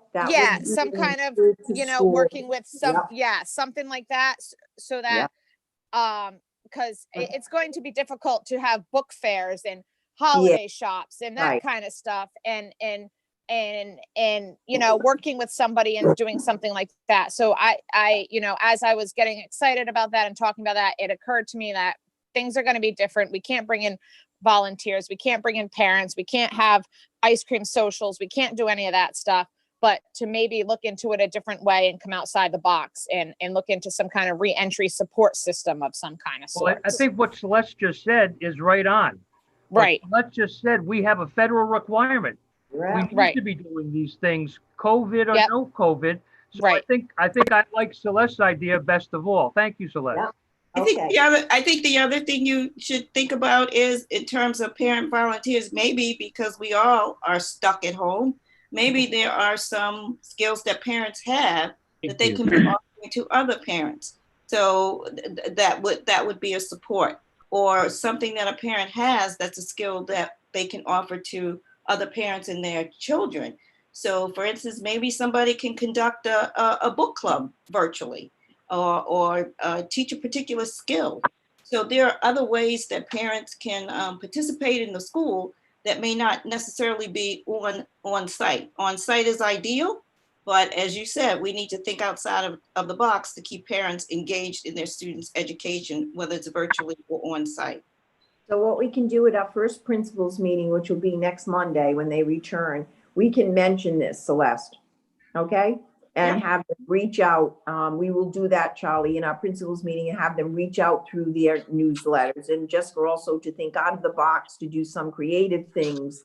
I know the last EPLAC meeting, they had the biggest turnout because it was virtual. And it was a very interesting meeting. People didn't have to leave their homes, so they didn't have to go out. And so I know they were very successful in the number of people that they had at that last meeting, and it was excellent on social emotional too. So we'll do that at the next principals meeting Monday, Charlie. They had a really good speaker too. Yes, an excellent speaker. Yeah, Nicole. thanks, because if we have parents that are willing to work, especially in these conditions, how can we say no? Exactly. How can we say no? Okay, the next item is CTC instruction during pandemic. Now, Mr. Ferrer and I were talking this one over. So Tony, do you want to start on this or ask questions? Yes, Kathy, the only question that I have is there any way that we could meet with the principal and the directors there to see how, or if you can enlighten us a little bit how this is going to happen for the career kids? Yes. Right now, the high school is going to run a schedule, okay, and a regular schedule. So if they're scheduled to go over to the CTC, they're going to go over to the CTC.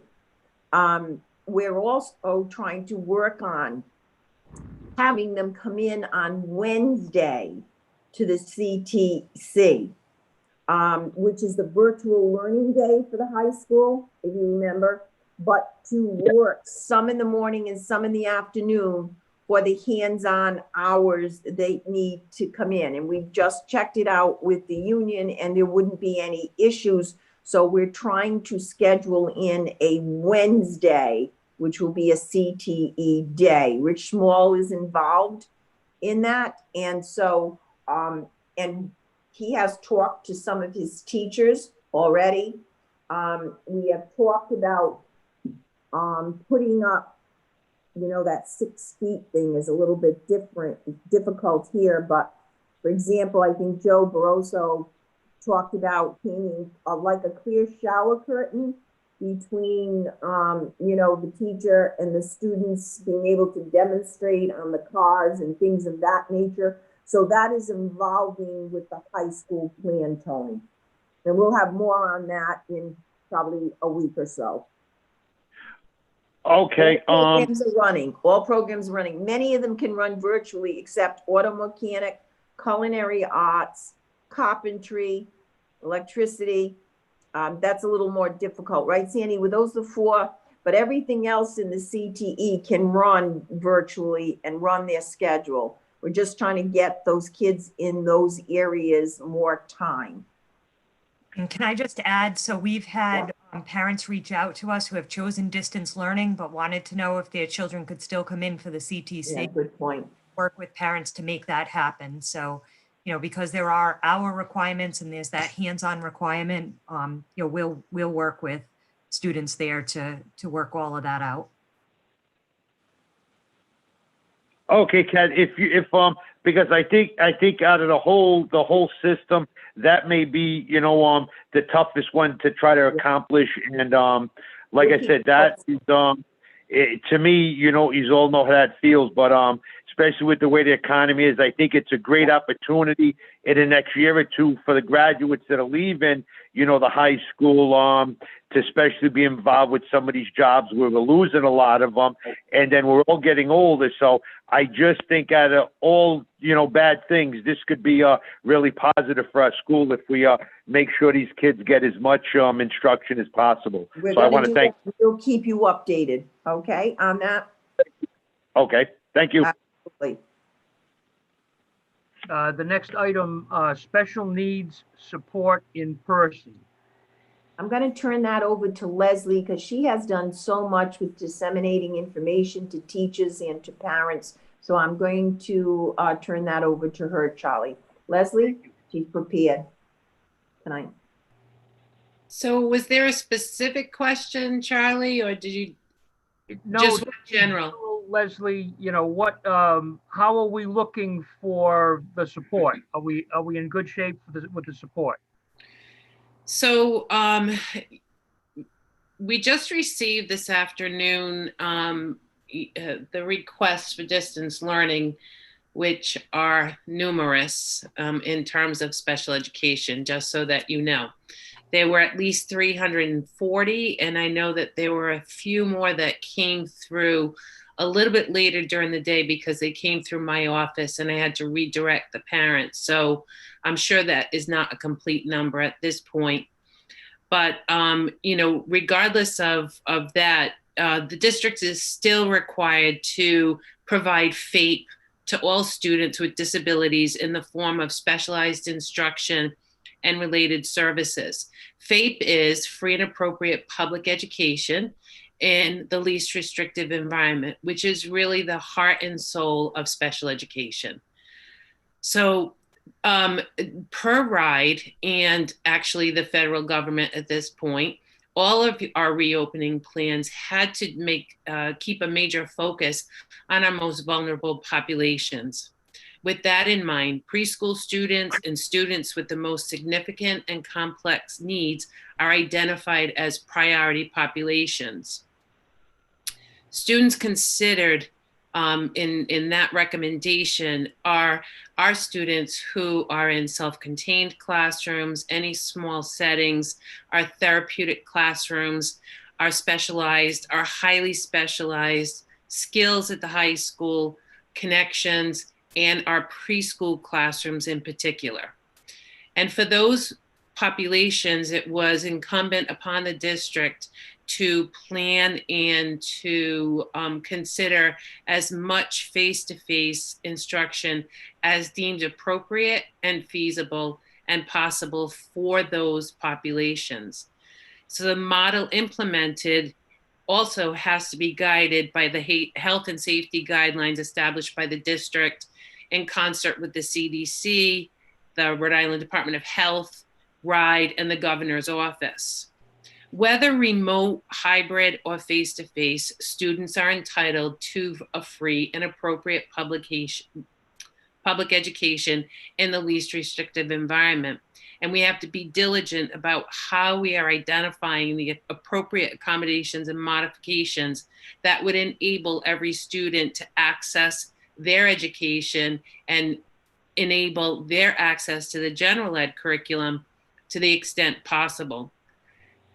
Regardless of the model that we employ, the district has to attempt as much face-to-face or in-person services as possible. All special ed and related service providers, as every other teacher in the district, will be expected to have their Google Classrooms set up and established at the beginning of the year. While in school, with the appropriate PPE in place. We will be providing services to students within their established pods. Every principal is working very hard in order to take the overall reopening plans and those limitations and that are set, and also work in the requirements of the IEPs themselves. It's an overwhelming task for them to actually accomplish. What we do know is, regardless of the model, okay, we need to continue to provide structured lessons, teletherapy, video-based lessons, while not solely depending on packets should we go distance, or we have to utilize some type of virtual instruction within the schools themselves. One of the challenges that we've run into is that we do have a number of related service providers who serve multiple buildings. So what we've had to do is establish a building base for them. And then for students that they serve in another building, they will have to do that virtually. That may even happen within the building that they are assigned to, depending on how many pods that they can actually access. It's going to be crucial that we engage families at this time and communication regarding the reopening. Case managers will be expected to be the primary contact for those families, and families will need to be informed what their child's services will look like, whether they're in person, virtual, partial, okay? All of our IEP reviews, meetings, referrals, evaluations will continue to take place virtually. That actually worked really well once we got that established about 2 weeks after we went out in March. So by April 1st, we were running all of our meetings virtually. Remarkably, we had probably a 50% increase in parent attendance at meetings on the virtual platform. So teachers remarked about that constantly. You know, we've had trouble, you know, establishing these meetings or, you know, having the parent participate. And now it's great. We have great participation on the part of parents. So the special ed teachers will have some directions when they come back, and each one will be expected to review the IEP to make sure that appropriate accommodations and modifications are in place for the student, no matter what plan is being executed, whether we are in full distance learning, we are in full face-to-face, a hybrid. We need to look at the IEPs and the services being rendered and make sure that for every scenario, we have accommodations and modifications in place. Students will also need to be formatively assessed when we return in order to look at the IEP that's currently in place and make sure our baselines and goals are in keeping with the appropriate plan for that student. The Department of Ed is actually not able to do that, but more importantly, the federal government has not given us any waivers or any forgiveness in terms of timelines and the requirements under federal law and state law that govern IDEA. So we as a department need to continue as if we were in brick and mortar all the time. So with that said, the plan for our students is very much in line with the opening for others. And I'd just like to say that for our resource students K to 12, so students who are primarily receiving services in the third grade classroom or the 10th grade classroom, those students would pretty much follow the same path as their grade level peers. So for grades K to 5, they would have daily attendance with supports and services 5 days a week, regardless of the model, except distance learning. Grade 6 would have 4 days a week with the 1 day of distance learning. grades 7 and 8 by team assignment and coordinating days. So that's our resource. So those are the kids that have the most independence when it comes to special education services. All of our other special populations, students with significant academic and social needs, are those identified in the small class setting, would be coming in 5 days a week, full in person, partial in person, or limited in person. And for the middle and the high school, it would be 4 days a week for each of those scenarios. Those groups, again, that are actually identified as that most significant population is our pre-K, any of our self-contained and intensive resource classes, our therapeutic program, highly specialized, our connections programs at the middle and high school, and our skills groups. So, we've been working hard to try and work a sister plan, a supplemental plan. There'll be guidance that will be given out to our special ed teachers with regard to specifics around things like, how do we approach the need for toileting, say, for instance, working with nurses on individual healthcare plans, and a whole host of other things. In conversation with the superintendent and those in our group, we've also made the determination, and a letter was sent home last week, that we're going to delay the inclusion of peer buddies in our pre-K program. So those are our special ed classrooms at Oldham. And, we double the risk to those students if we bring in peers, and we'll evaluate the entry of peers as time goes on, and we let the parents know that pretty early on. Now that we have a better idea of who those students are, we may have to, adjust some of our building assignments, and look at, I know that there's one particular group of self-contained that every student in that class requested distance learning.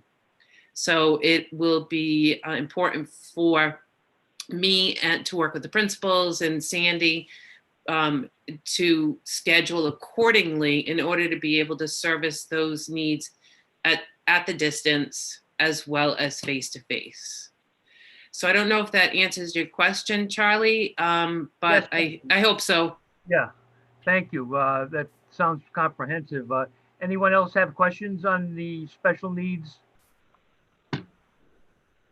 No other questions. Can I add one more thing, Charlie? We also have been I've been working with the social emotional facilitator in order to address really the social emotional needs across the district for students and for faculty. And we will have, we have some very nice things in place, and we'll be rolling that out as soon as I get the green light from those who need to give it. Thank you very much. And Leslie, I want to thank you for getting back to me. I know, speaking to that social emotional piece, so you and I, had some exchanges, and again, thanks for getting back to me. And I think, it's important for parents to remember there are a lot of unique situations, a lot of questions that are specific to their child or their household. While you guys are all very responsive, I continue to encourage them to, contact their principal, their school directly. If it's special ed, and they can speak with the principal or someone in Leslie's office. Because again, I think, there's no cookie cutter approach to this whole entire reentry, never mind, when you bring in these other variables of special education or social emotional issues for all students. So again, I'll publicly encourage, at the support of our administration, everyone should definitely be in touch with their building teachers, principals, and admin department heads for these unique questions. The responses have been very timely, and I appreciate it. Thank you. Next item is building maintenance protocols during pandemic. I would ask between the superintendent and Tony Fiola, we are looking at bringing on more people into the area, and who wants to take this? No, what, I will take it. As we mentioned earlier, Charlie, I already mentioned that we had met and we had looked at this sheet that I'll have Sharon forward to you tomorrow, but we have to make some adjustments in it now because of the number of distance learning and the number we're going to have in schools. It's going to significantly impact this. We also created bullets, as I mentioned earlier. Tony, from the CDC guidelines of, you know, washing their hands so many times a day and things of that nature, which we'll be sending out to the principals, but we just want to review that a little more thoroughly with the committee, which we'll do tomorrow, and we'll send that out to you as well. And we're going to make it part of our plan. And the principals will have copies because they have to oversee that. And do we have enough people that, or we're looking for more people to implement? Well, we were, yes. We were looking at hiring, we talked about it, subs, long-term subs, because I didn't know when we were going to be starting. As you see, we pushed back. Right. Okay. Who knows if the 14th comes and we'll be going in. So we didn't want to hire anybody until we knew we were going back. And again, because of our numbers increasing daily, we don't know now whether we need as many as we thought. We were going to have subs come in because, again, we don't know when we'll close again, which could be, you know, a month. It could be 6 weeks, could be 2 weeks. The minute you get an outbreak in a system, Charlie, you know what's going to happen. You know, parents are going to panic and pull the kids out. So we want to have someone in that then we say, sorry, there's no work, that kind of thing. So we thought we'd try with the subs first, you know, if we have to. Again, we got to look at that again tomorrow when we get the schedule, but we'll send it out to you as soon as we have it. Because there's no layoff in custodians and maintenance. There's no one to recall. Okay. Any other questions? Charlie, Kathy, I just got a follow with that. Yeah, as soon as you get that information, whatever we're going to be doing, the whole protocol that we're going to be doing, and if you can ask Tony, I don't know if he's there, what supplies we have for sanitizer. Do we get a chance to get any more guns? Are we still going to try to operate with the 6 or 8 battery operated ones? Go ahead, Tony. Mr. Ferrero, we have 10 guns right now. So we've upped our count from 6 to 10. And we also have another 4 on order and 7 backpacks on order. They've been back ordered, but we're still in line to get them as soon as they become available. But we did up our numbers already. All right. And yes, Tony, if you can, you know, work with this, because that's where I just, I'm going to look to make sure that we have enough equipment to do that. Where we got 9 or 10 buildings, if we're only going to assign 1 gun, that's what I'm saying. I'd like to see what our protocol is after one class uses the bathroom. Is it going to be sanitized? You know, that's what I'm looking for. As I'm walking the district, I'm getting more of the questions I have relate to, you know, sanitation, cleanliness of the buildings. And I'm just assuring them that once this committee gets all the paperwork, we can also have input if we think we're going to be okay. Because basically, we're opening school, and somebody correct me if I'm wrong, almost in the same position as we close the school with manpower and sanitation, you know, equipment. So we just keep us in the loop as soon as, you know, any new equipment that we're on order to get. But I just like to see the whole committee get, you know, exactly what our guys are going to be doing across the board.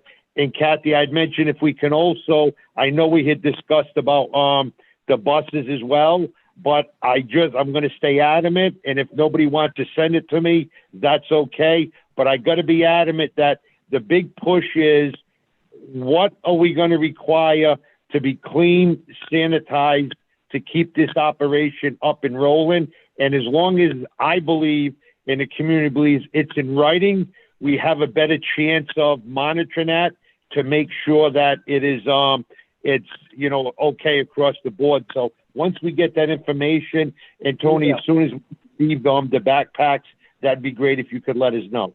Oh, absolutely. Absolutely. We'll get that as soon as we have the buses lined up. We'll get them to write down everything they're going to be doing as far as sanitizing the buses, and we'll get it to you. Yes. And this next item has changed just from the time it appeared on the agenda, busing and CDC standards. The CDC has changed its standards, and so now 31 people per bus. Well, I don't know the CDC, but I think it's Rhode Island Department of Health through the Rhode Island Department of Education said 31, but I'm going to get that in writing for you. Okay? Good, thank you. Thank you. The next item is federal money from COVID-19 and line items affected. That's coming from sitting in different meetings, and I hear the phrase, well, that's going to come under COVID money. And after you hear that phrase a few times, you start scratching your head, and you want it delineated. You want it spelled out as to the specific line item, and do we have the monies to pay this? So can you speak to that, Kathy, a little bit, or Craig? Craig, I'm going to give it to Craig. Sure. So Charlie, as I mentioned earlier, with the ESSER funds, we know that that's going to be replacing our state aid. Between that and what we have submitted for FEMA for the reimbursement, so some of our COVID expenses are going to be covered through there. Plus, we have the Corona relief funds, and the superintendent is already starting to sketch together an outline as to how those funds are going to be allocated. There are certain requirements if we allocate some of those funds to cover staffing. But again, that Corona relief funds, that money has to be spent or allocated by December 30th and really finally paid for and done with by about February of 21. So we really do have a short window to spend those funds. We've been talking about investing some of that money in technology, in some new Chromebooks, with virtually a lot of the Chromebooks being out in the hands. When the students come back in, we need to make sure that we have a stockpile ready to go. So there are some other ways that we are going to be spending those funds. So it's an application process, Charlie. Yep. And we have to apply for them. We have to list what we're going to use them for, and then that's exactly what we have to use them for. It's almost like the CRP, Comprehensive Resource Plan. It goes through a process, and there's only specific areas that we can use. As I mentioned before, a lot of the sanitary supplies and materials, right, Craig, we sent to the city, and we're using FEMA money for most, right, Craig? As far as what we've done so far with supplies and disinfectants and materials of that nature. But is there a guarantee that that money will reimburse those purchases? You said you're applying for stuff. Can it be denied? Can I answer that? Please. Sure. Yeah, because you're writing it. So you technically with federal funds, you can't spend until you get approval. So, so when you say, is it reimbursable? I would say we will not spend, we will plan, but we will not spend until we get approval. So the PPE material or cleaning materials that we've already purchased is out of our regular budget? yeah, so the pieces that we have submitted to the city for reimbursement for FEMA. So Yeah. we are working very closely with Wayne Barnes, and Wayne Barnes is doing a great job in making sure T's are crossed, I's are dotted, and whatever documentation we need to give to Wayne, I make sure that Wayne has it. So the PPE. We submitted the busing for when we served the lunches. Oh, yeah. Right, so we submitted for that reimbursement, and Wayne is helping to push all of that through for us. And FEMA can reimburse you, Karen. The federal money doesn't reimburse. You can't spend it until you have it. FEMA is reimbursing. However, I should say that we can go back to March 13th in Yeah. terms of any funds that we have expended towards COVID-related expenses. Moving forward, anything else, we would wait until we get approval. But the district, not the non-publics, the district has the flexibility to go back as far as March 13th, the day that we actually officially close down, to recoup some of their losses, because the money once we get approval comes into the district. For the non-public schools, that does not apply, because that actually means we would have to give them a check, and we don't do that. We hold their funds, and we order their supplies and materials. No dollars go directly to the private schools. Okay. So they would submit to us. Thank you. Joel, They would submit to us, Celeste. say that again. The private schools would submit to us what they needed, and then we would make the purchase. And They would submit to us what they want. That becomes part of our application that goes to RIDE for approval. So Okay. they could ask for something that may not get approved. Right. But once they get approval, then we can begin to order for them. But they cannot go back and ask for, I had one school said, we've already spent $7,000. Can you reimburse me for that? The answer is no, I can't, because that would require me giving you cash money to cover that. So no.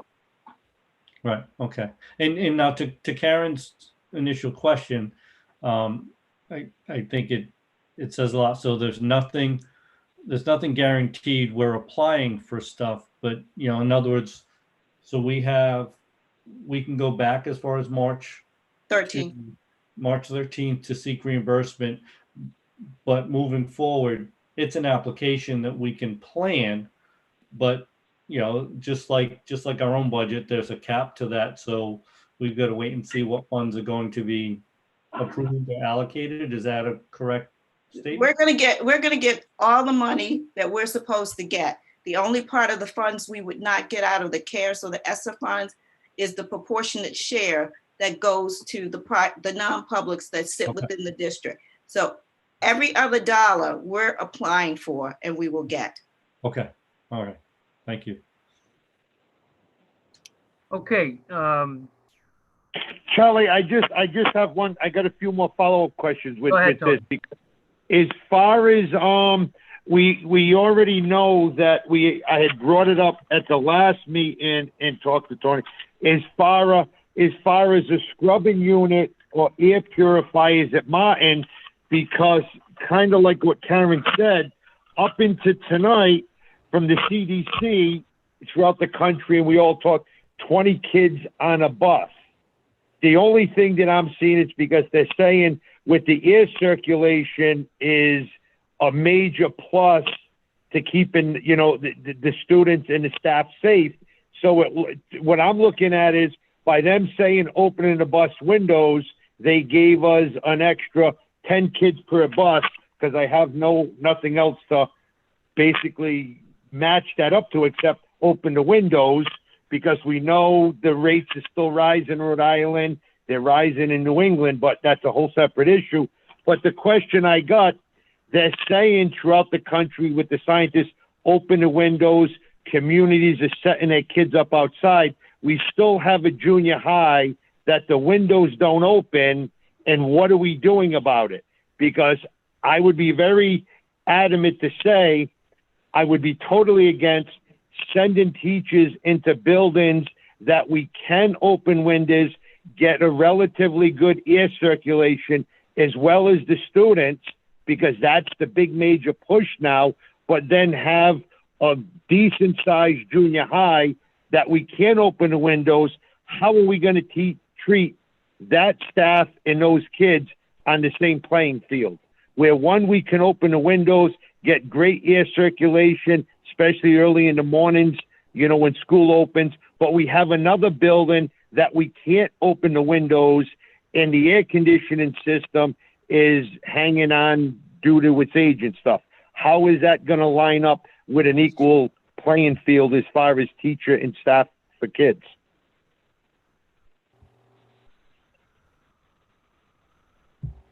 Tony, well, as we told you, Tony, we were looking into a filtration system and that we were going to get back to you on that.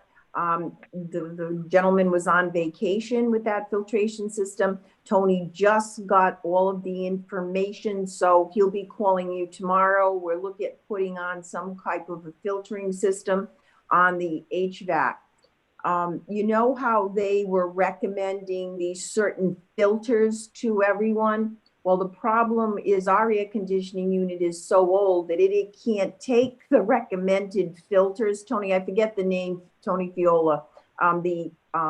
Which number was it now that we talked about?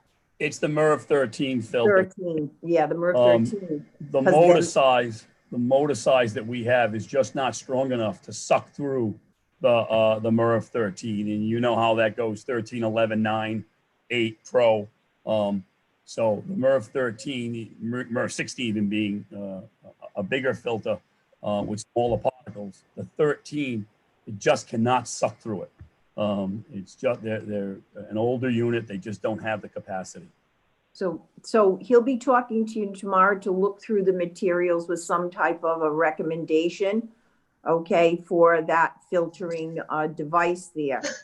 Keep in mind too that Martin was tested last year by the Department of Health. Almost, I think every year that I've been here, we've had that building tested because someone has complained, and the Department of Health came with a clean bill of on the air quality, that there were no issues with the air quality.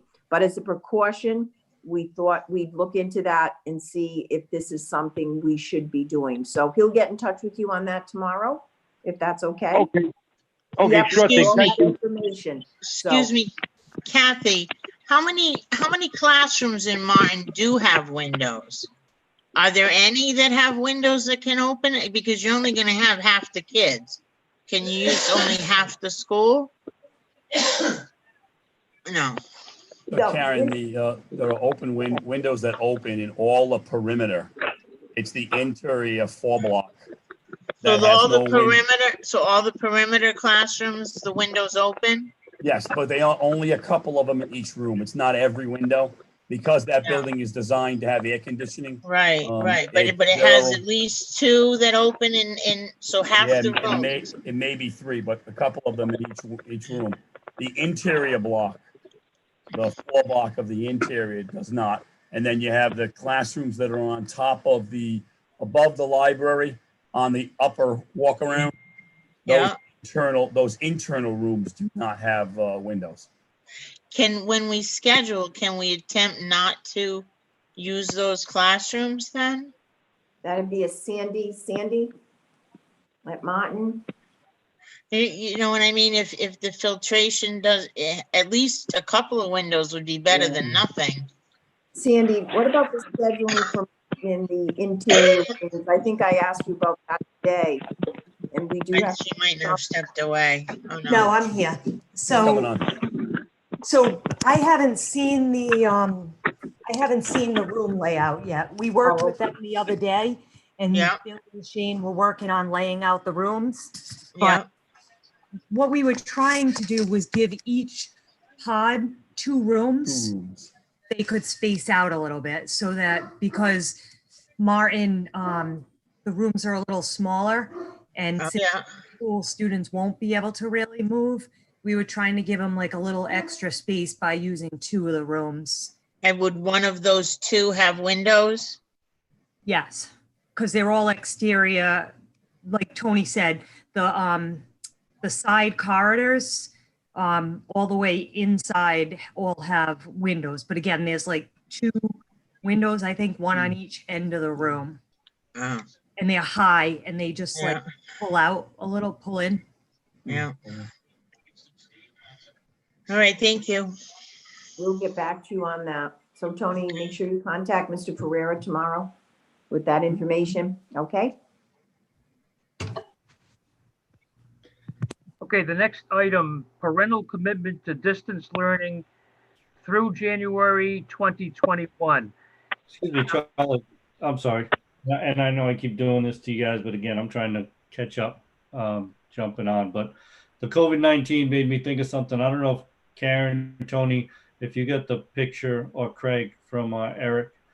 Some of you know that I've been fighting with Gilbane to save this project more money. We have roughly $1 million in the GMP to pay for COVID-related items, and that's what made me think of this. Most of you are aware, have not asked questions, but are aware that there was a med tech on site to do temperature checks that was costing the project, just alone for that individual, $750 per day. I fought that, did not make any friends, which is okay because you know, I don't fight for them. I fight for the residents, and happy to announce that Gilbane did find another solution. And today I was sent a picture that showed an automated temperature check system. We're still figuring out the final cost, but I can tell you that it will be a significant savings. And when you look at the fact that that med tech alone, over the course of a year, would have cost the project well over $200,000. And this will be a fraction of that over the course of the year. I'd say, you know, I'm ballparking, but if I say, you know, 20% of that, when you think, you know, maybe more, but there'll be some trailer rentals to house the automated temperature checks and so forth. But that was put into place. So this is another piece that I meant to put in the OPM in the project report that is COVID related, and wanted to add that in there for you. So a huge win for the residents, the taxpayers, the school department. It relieves some risk on the unknown costs of COVID on this project, and potentially will put some more money into the owner's contingency for some options down the road. So I just want to put that in. It's great news for the project, and I was very pleased to see that when I was making my connection in Baltimore to see that image from Peregrine. So Thanks, Joe. I know you didn't make any friends with that argument, but thank you. The parental commitment to distance learning through January 2021. I think I know some of the answers to this, but Kathy and Sandy, if you want to address it, as we all know, nowadays personal circumstances change very quickly. People get jobs or they lose jobs. And so I'm sure we'll be responsive to any parent or guardian that has a change in personal circumstance. Yes, we will, Charlie. Yeah, absolutely. We're just asking people to commit because of the scheduling issue. Right. This in the uneven classrooms like we talked about earlier. But if there was a circumstance like that, we're going to work with families the best we can to make sure that, you know, we can accommodate that. Okay, thank you. Next item is schedule a meeting in August. Are we going to have a budget hearing next week? Next Tuesday, right? Sharon's going to post, she just asked about a date, just a budget workshop. It'll strictly be on the budget, nothing else on the agenda. And then that'll give you almost a month to look at it, or no, maybe 3 weeks to look at it before our September meeting, in which you would vote on the budget. So you can look at it, you know, dissect it after you ask your questions and everything, and then it'll come up for a vote in September. Is there any problem that if something arises between now and when we post the meeting, when Sharon posts the meeting, we can put that on the agenda? Or do you want to keep this strictly a budget? Just a budget workshop, because it's then non-voting, and it's Okay. just for the school committee to talk about the budget. I think it's important because we've got to bring the personnel part back. We had to make some changes, and then it's the whole second half of the budget where I think you will have questions. Okay. And then the last item for discussion would be public school committee meeting. Now, we've discussed it in both internally and I think maybe at one meeting. I asked to put this on there because an obvious question that comes up is if we're asking the children to go to school, why can't we have a public meeting? And I am totally sensitive to people who cannot, for whatever reason, attend a public meeting. So, but we can still do some people virtually. I wanted to have this discussion and I wanted to hear what everyone has to say or what everyone thinks, please. I'd like to express a few opinions. First of all, Charlie, and you've been great. You know that my personal circumstances, I have someone in my household who is immune compromised because of aggressive chemotherapy treatment. And I have been advised by his doctors not to take any unnecessary steps that would possibly bring that home. So I personally will not be attending a public meeting. And honestly, I was thinking about actually not voting on this because I thought, well, if it doesn't affect me, but yet it does. I just like to say that people seem angry. I watched your session last night on social media, and there were two people that asked the question, and they said it the way you did, that if we're asking the kids to go back, then why shouldn't we meet publicly? I want people to know I'm not asking the kids to go back. I've never been asked my opinion. If I had it my way, these schools would stay closed. That's the governor. It's not me. And if someone can get sick or hurt, and maybe it's close to me because it's so personal for me, but if there's any chance that someone can get hurt or sick unnecessarily, I'm not for that, no matter what it is. Do I think children should go back and possibly bring something home to a parent or a grandparent? Absolutely not. No one will die if children do distance learning. Somebody could if they go to school. Nobody will die if we continue doing virtual meetings. If we meet together, yes, somebody could. I don't see why. What we're doing, I think, is great. Nobody had public comment. Every time we do a virtual meeting, they can submit it, but they don't. This is fine. We're safe. We're accomplishing what we need to do. I don't want to jeopardize any administrative employees' health, families. I don't. I don't understand why this is such an issue. Why people aren't being kind to one another and understanding, but that whole attitude that this country has, that this anger and this, I'm against you, and if a kid can do it, then you can do it. That whole negative, I don't know, right now we all need to work together. Whatever works for everybody. If this is working, why would we jeopardize? You heard two people tonight say that these virtual meetings have improved people's participation. Special ed, and then Kathy said that the EPLAC meeting. People like to meet where it's safe right now. Some people don't. Some people have different opinions about this and whatever. I personally am terrified that I could lose a loved one. I'm terrified of this. I see it on the news. Hundreds of thousands of people are dying.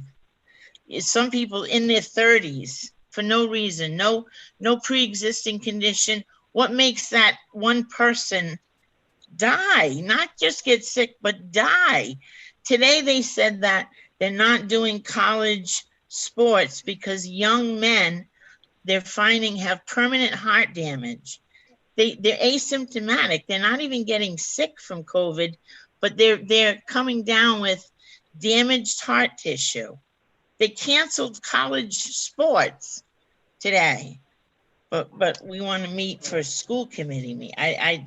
So I'm going to be voting no. Anyone else? Karen, Thanks for listening.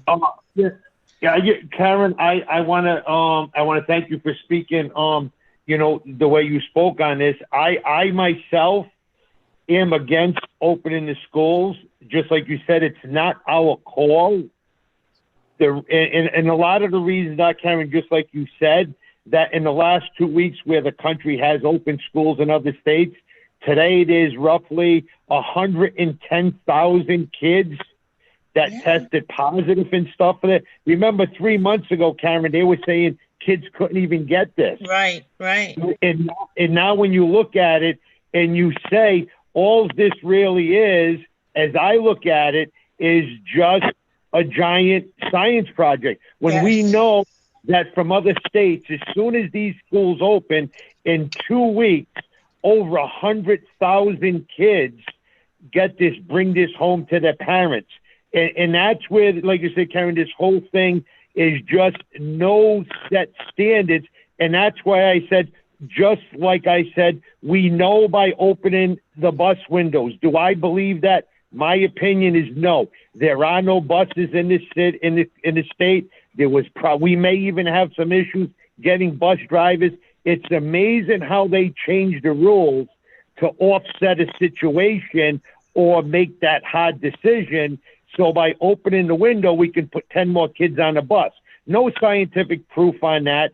Totally against the CCD rules that we've been following for 5 months since this all started. That's the governor's decision, and that's why I stated I'm very uncomfortable opening the schools where we know Martin is a total different environment than the rest of us, but we're still going to pull the trigger on that.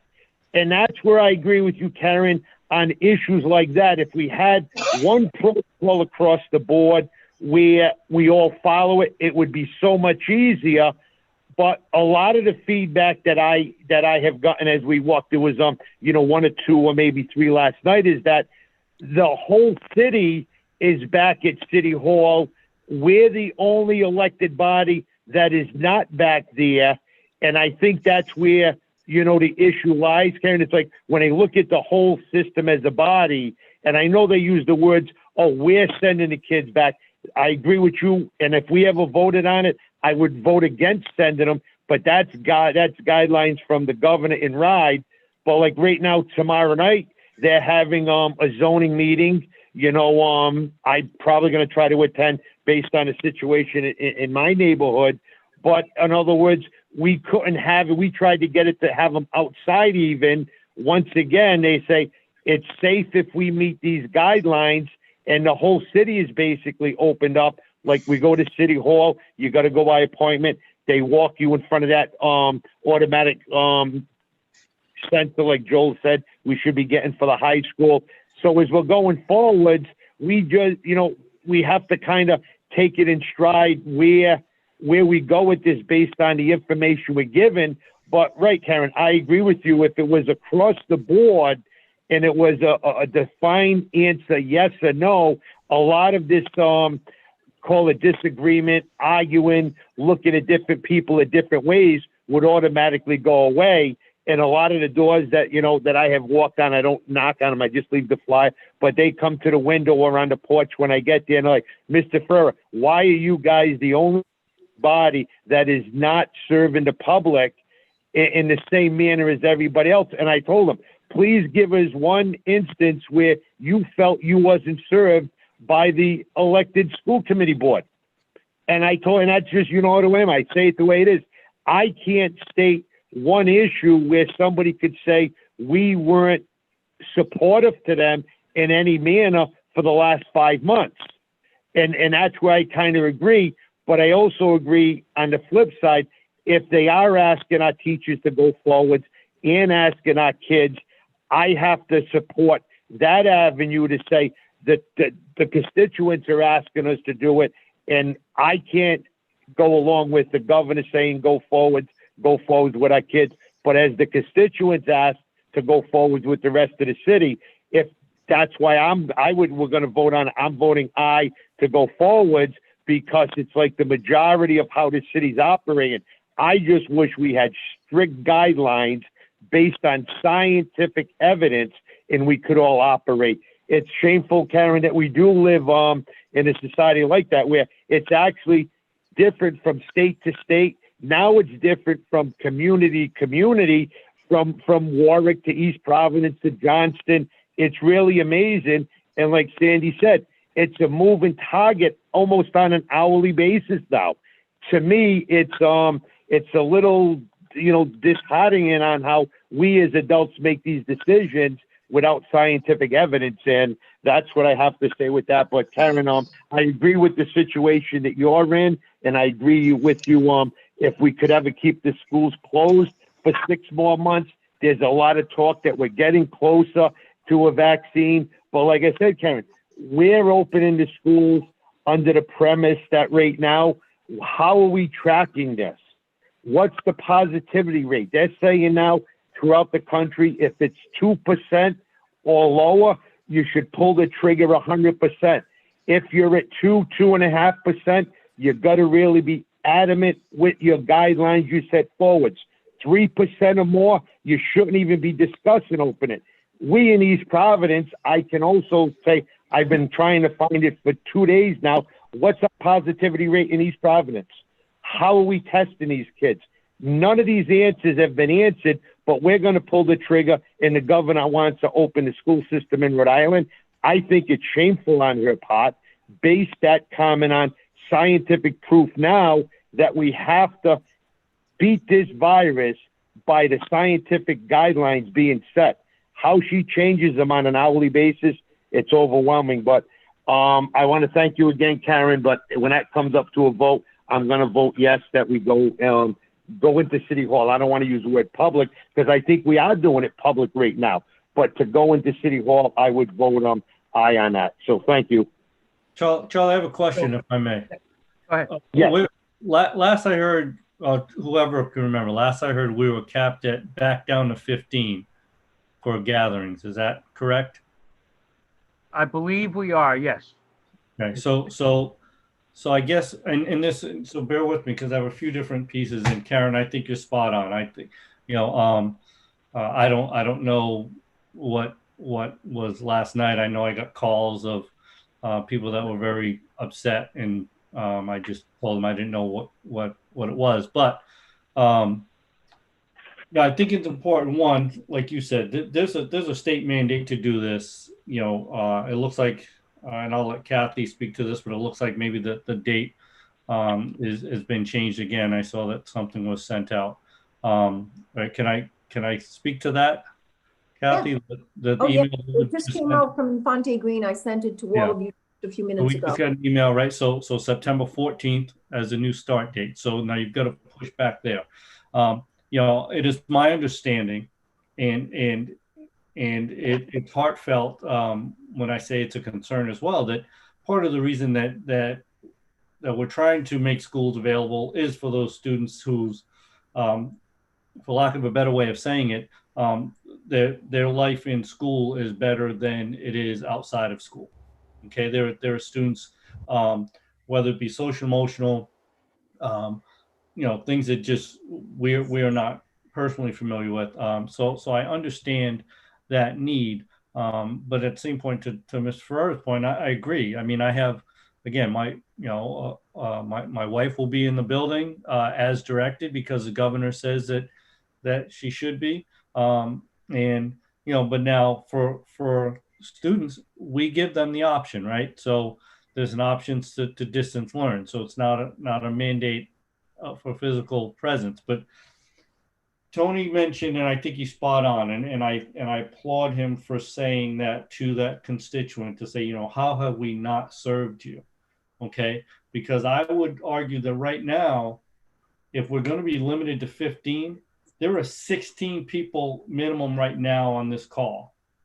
So if we're going to bump out one of our departments from a meeting, then that is one less resource that we can call on to get answers, topics, or what have you in a meeting. Whereas here it's unlimited. So that's one thing that I'd like to throw that out there just to consider when we talk about moving forward. Under these terms of 15 or less, we are going to reduce someone from our administration to participate in a public meeting. So we will not be able to address every concern that might pop up for that monthly meeting. But, excuse me, Joe, some people could participate virtually. So that leads to my next question. My understanding is the last time we had this conversation, Ben said that we do not have the audio equipment that allows us to do virtual and in person without having to then separate everybody into their own rooms because of feedback. Am I speaking out of school on that one, Ben? Oh, you're speaking correctly. We do not currently have video conference equipment that would be able to support that type of meeting where we would have participants in Zoom or in this meeting virtually in combination with people, multiple people in the same room. So we would have to, because Charlie, I think you remember, right? Because we almost did that and we were going to set up at Martin and Ben let us know that he was going to set up each person in a different room so that you didn't have that conflict going on with the audio. So with Karen, as one person there, and then you look at, okay, so now we're going to limit, can we have is Craig going to be virtual? No, he's not going to be able to speak. So there are some technical challenges that come into play. So, I think at the end of the day, the goal is to have a productive school committee meeting to address all of the concerns of the district effectively and efficiently. And, I don't think that us meeting virtually is means that we're not sensitive and that we don't, or that we, don't disagree with the objection to going to school. Going to school is a mandate. This administration is trying to find a way to do it as safely as possible, which I think we all agree is pretty much impossible, right? But I just don't know how we meet the gathering guideline numbers. So we won't have any public, and we'll eliminate members of the school department from being in attendance and participating. Is essentially what we're going to do. So we'll have to, if that's the way we go, and we'll be down to 4 members, which to me, inclusivity is critical. We have 4 wards and an at-large that are voted to represent and contribute. And based on Ben's statement alone, we can't have 5 members. Okay, thanks. Jessica? Sorry, I'm having some little technical difficulties. My laptop died, and so I'm on my phone. I'm going back to what Karen said. I can't get it out of my head. I'm not going to lie. I can't get it out of my head. It was poignant. It was, you guys all know how I feel. You know that I've been working from day one. I've been in the public. I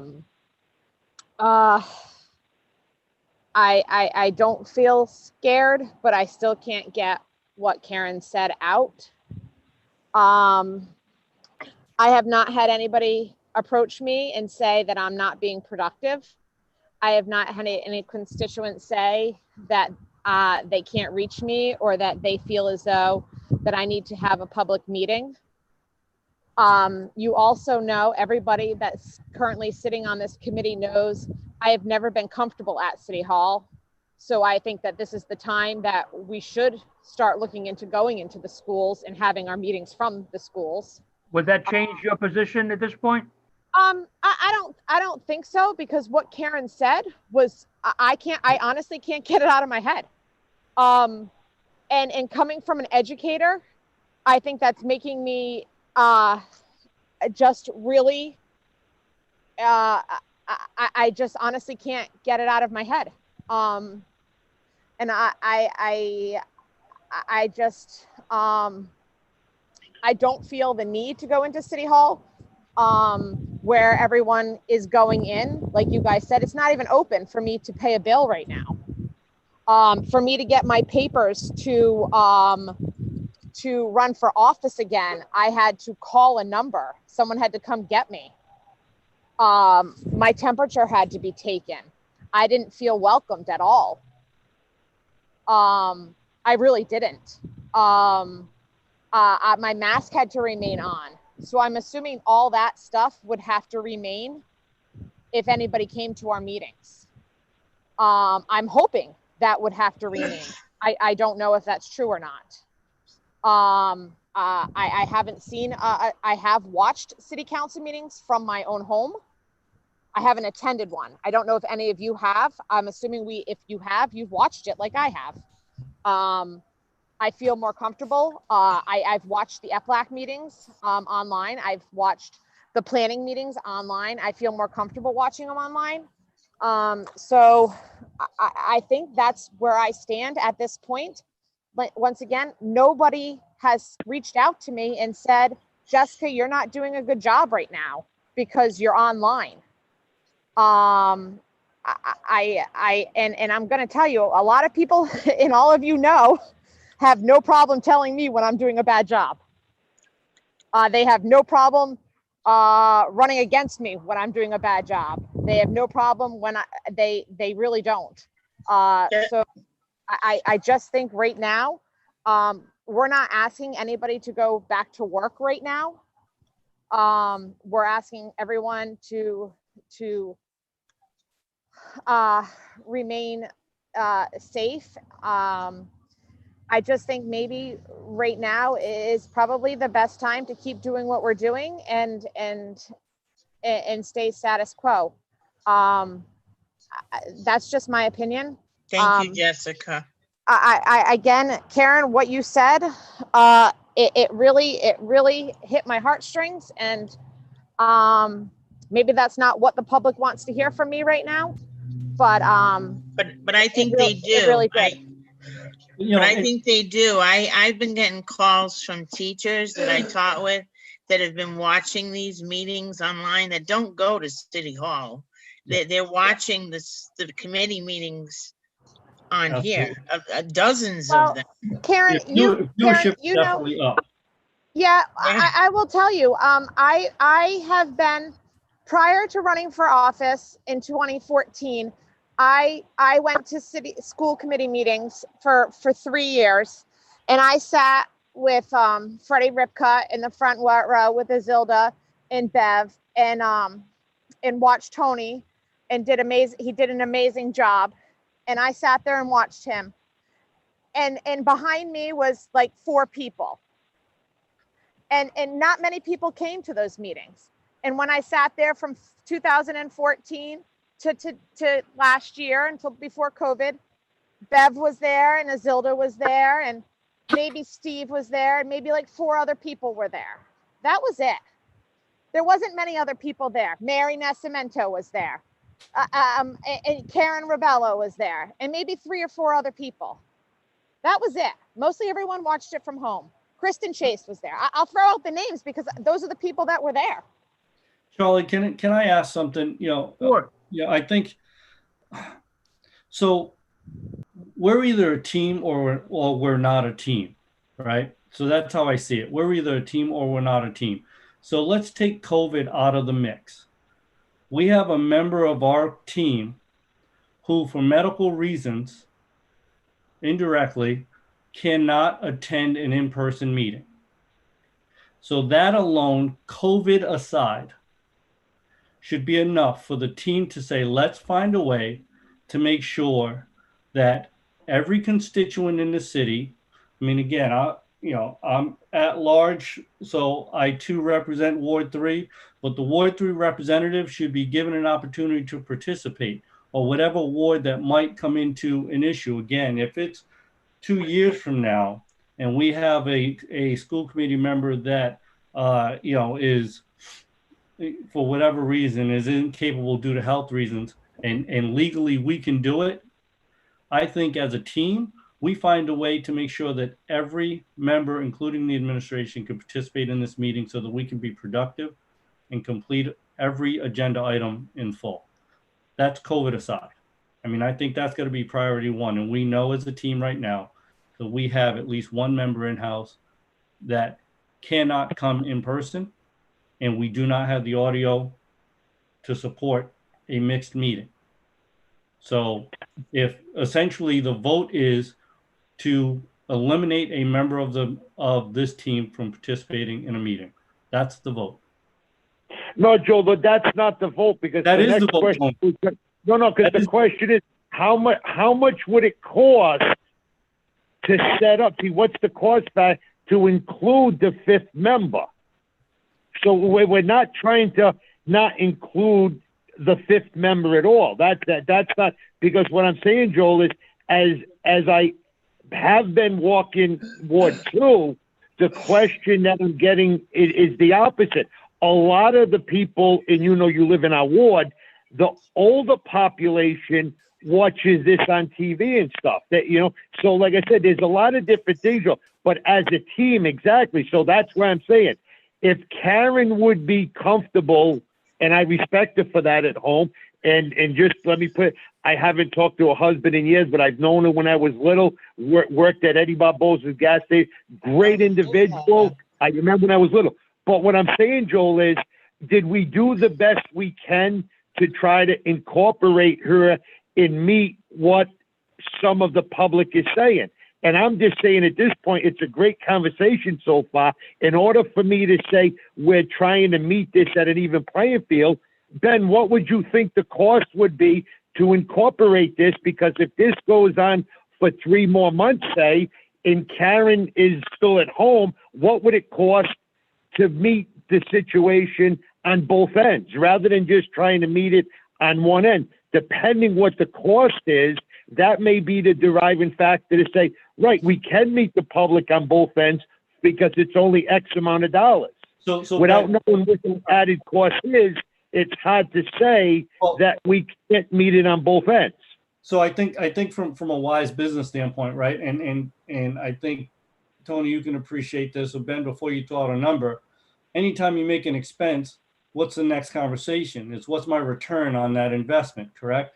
So we're talking about basically moving dollars that are allocated to something educational to do what, to gain what? I mean, if we're, unless to Jessica's point, to Karen's point. Not to interrupt you, it's to gain what some of the public, I've only walked about 1,100 homes, and I don't keep track of it, Joel, but I would say it's probably in the 15 rate, and I would say a bigger range, 10 to 20 people had asked me that. So it's not to say, well, what would we gain from it?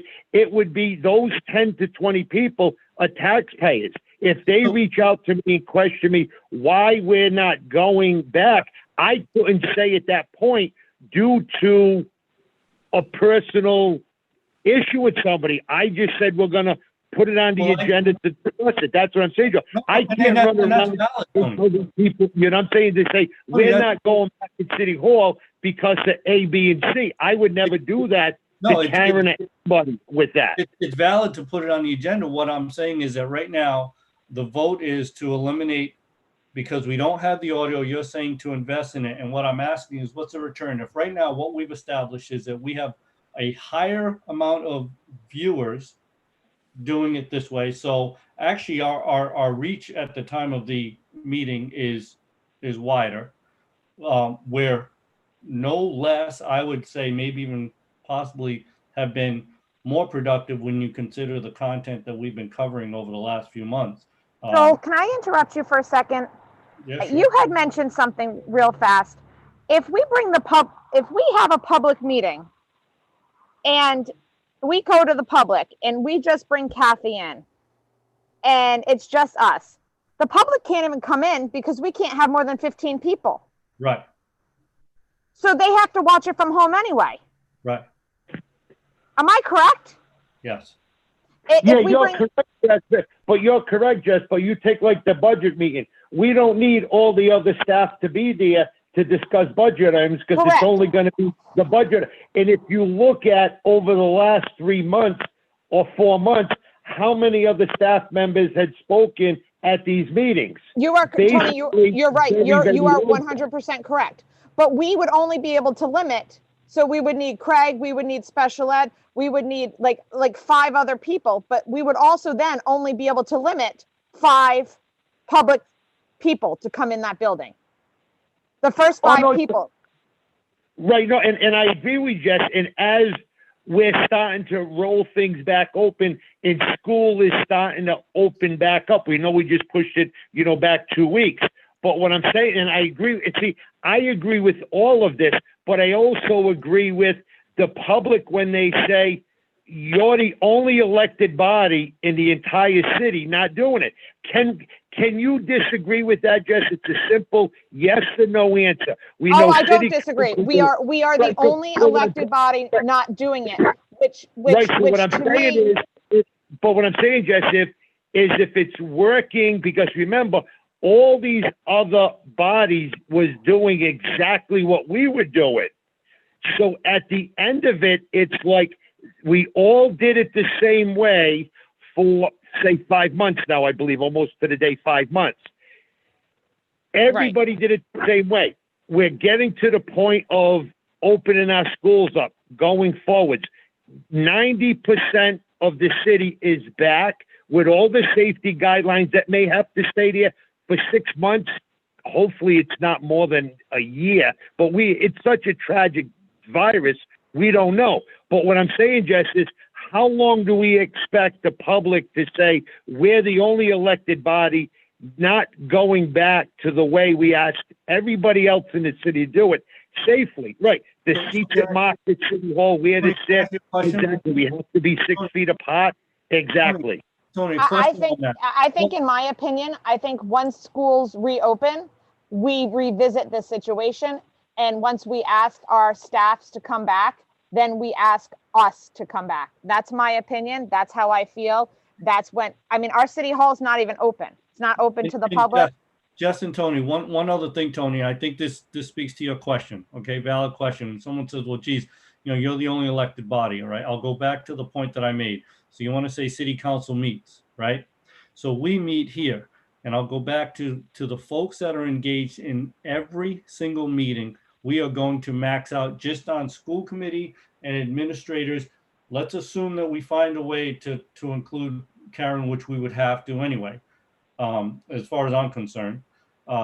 So we have everybody involved. We're already over capacity at 16 minimum, right? So the city council does not get department heads to their meeting without an act of Congress. So it is the 5 of them and the clerk. So they don't have a numbers capacity challenge just to operate on their normal agenda. Our normal agenda requires 15 or more people already. So the answer I would have to that constituent is, if you want us to continue to be effective and to have a full agenda addressing all of the issues under the guidelines right now, that's an easy answer. Joe, the city council doesn't have access to department heads, so they're not at capacity with everyone involved.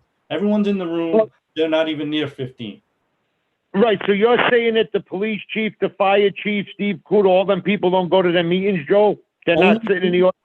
They have to. They don't have to be there unless the mayor tells them to be there. And our staff doesn't have to be there unless the superintendent tells them to be there as well. And I've been trying to push that issue, and everybody on this committee knows, for at least 6 years, because it bothers me to see, the staff that works all day and they sit there meeting after meeting after meeting. They don't even answer a question. They don't get up and speak. And I've been stating that, Joe, and wholeheartedly for 6 years, and Kathy knows it, and all our staff knows it. Tony, if I may, I've got to challenge that slightly. I will say 100% that you have been very clear in saying once they are done and we have covered their topic, please let them leave so that they don't have to stay here. However, if they're not in attendance and you have a question, then there was a high level of frustration because now we have to wait for an answer, which is stuff that we as a whole will want to know. So while they're expected to be there because they may be needed. But now, yes, you've been very adamant about, okay, we've hit that part. You know, HR has been done. Let Cheryl go home. Finance, well, Craig's usually, he's going to be engaged in some conversation throughout the whole meeting, so he's going to be there. But yes, there are times that we'll tell, you know, special ed, okay, we've got that report. Let's not have them stick around all night. But they're, at least at the beginning of the meeting, expected to be in attendance. So I'm just saying that there are differences when people say, well, why are you guys not there? We cover a much broader spectrum of topics, and our resources are readily available so that our meetings are complete. We're not telling people every meeting. We try to minimize the let me get back to you component of a public meeting, which is what you get when you go to a council meeting and they say, I have a question, and they say, well, you know, IT director's not here. We'll have to get back to you on that. Or this one's not there. We're trying to eliminate that. And I think we've been very successful at presenting, which is probably why when I look and our viewership is, you know, 40, 50 people on these virtual meetings, which is, you know, probably 5 times what we get, if not more, at a public meeting. But listen, I respect your position. I understand that there are tough discussions that we have to have with the public. But I think first and foremost, if we don't correct the misnomer that the school committee is choosing to send these folks back into the building, then we're already stepping off on misinformation and missing an opportunity to correct that, because that's unfortunate. Because I don't think that there's a member of this body that feels good about the situation that our employees are in and are being tasked to do. So, that's Joe, and Joe, I agree with you fully, and that's why, like I said, tonight in the previous meeting, I think the previous meeting when I asked how many people were being tested in the city, just punched it up on the thing.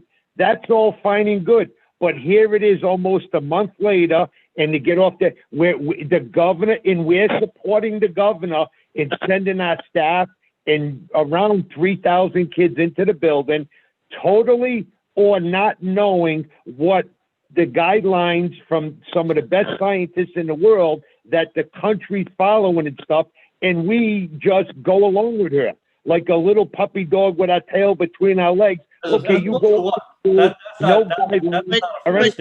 Tony, don't you see? Going along with somebody. I mean, like let's not go down that road of again misleading. You know, from what now I'm getting a gist of why I was getting phone calls on my travels back, right? So again, no, there isn't a matter of support. The governor didn't go and ask for, you know, ayes and nays on moving forward from the districts and the school committees and school boards around the state.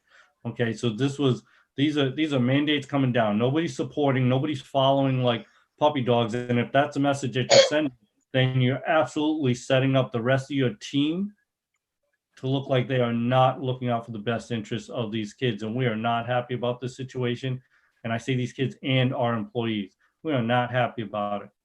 But, and can I just say, if you think that it's difficult to send the students and the staff back under the governor's saying that it's safe and it's okay, and you don't trust that, why do you think it's safe or okay to have the superintendent, who had major surgery recently, attend a meeting with no nose again? And why is it that okay to test our staff? Certain, maybe if you want to limit it to 2 or 3, but you're also asking them to risk something that none of us know. None of us know. I'm not willing to risk that. I have a personal reason, but to be honest with you, if I didn't, think I would go.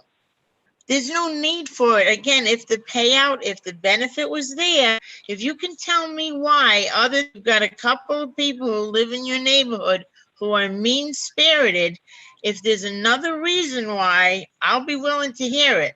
But to just hear people saying, why are you the only body? If that's their biggest problem or issue with the school department, then we got a whole nother thing going on, because there's a lot going on.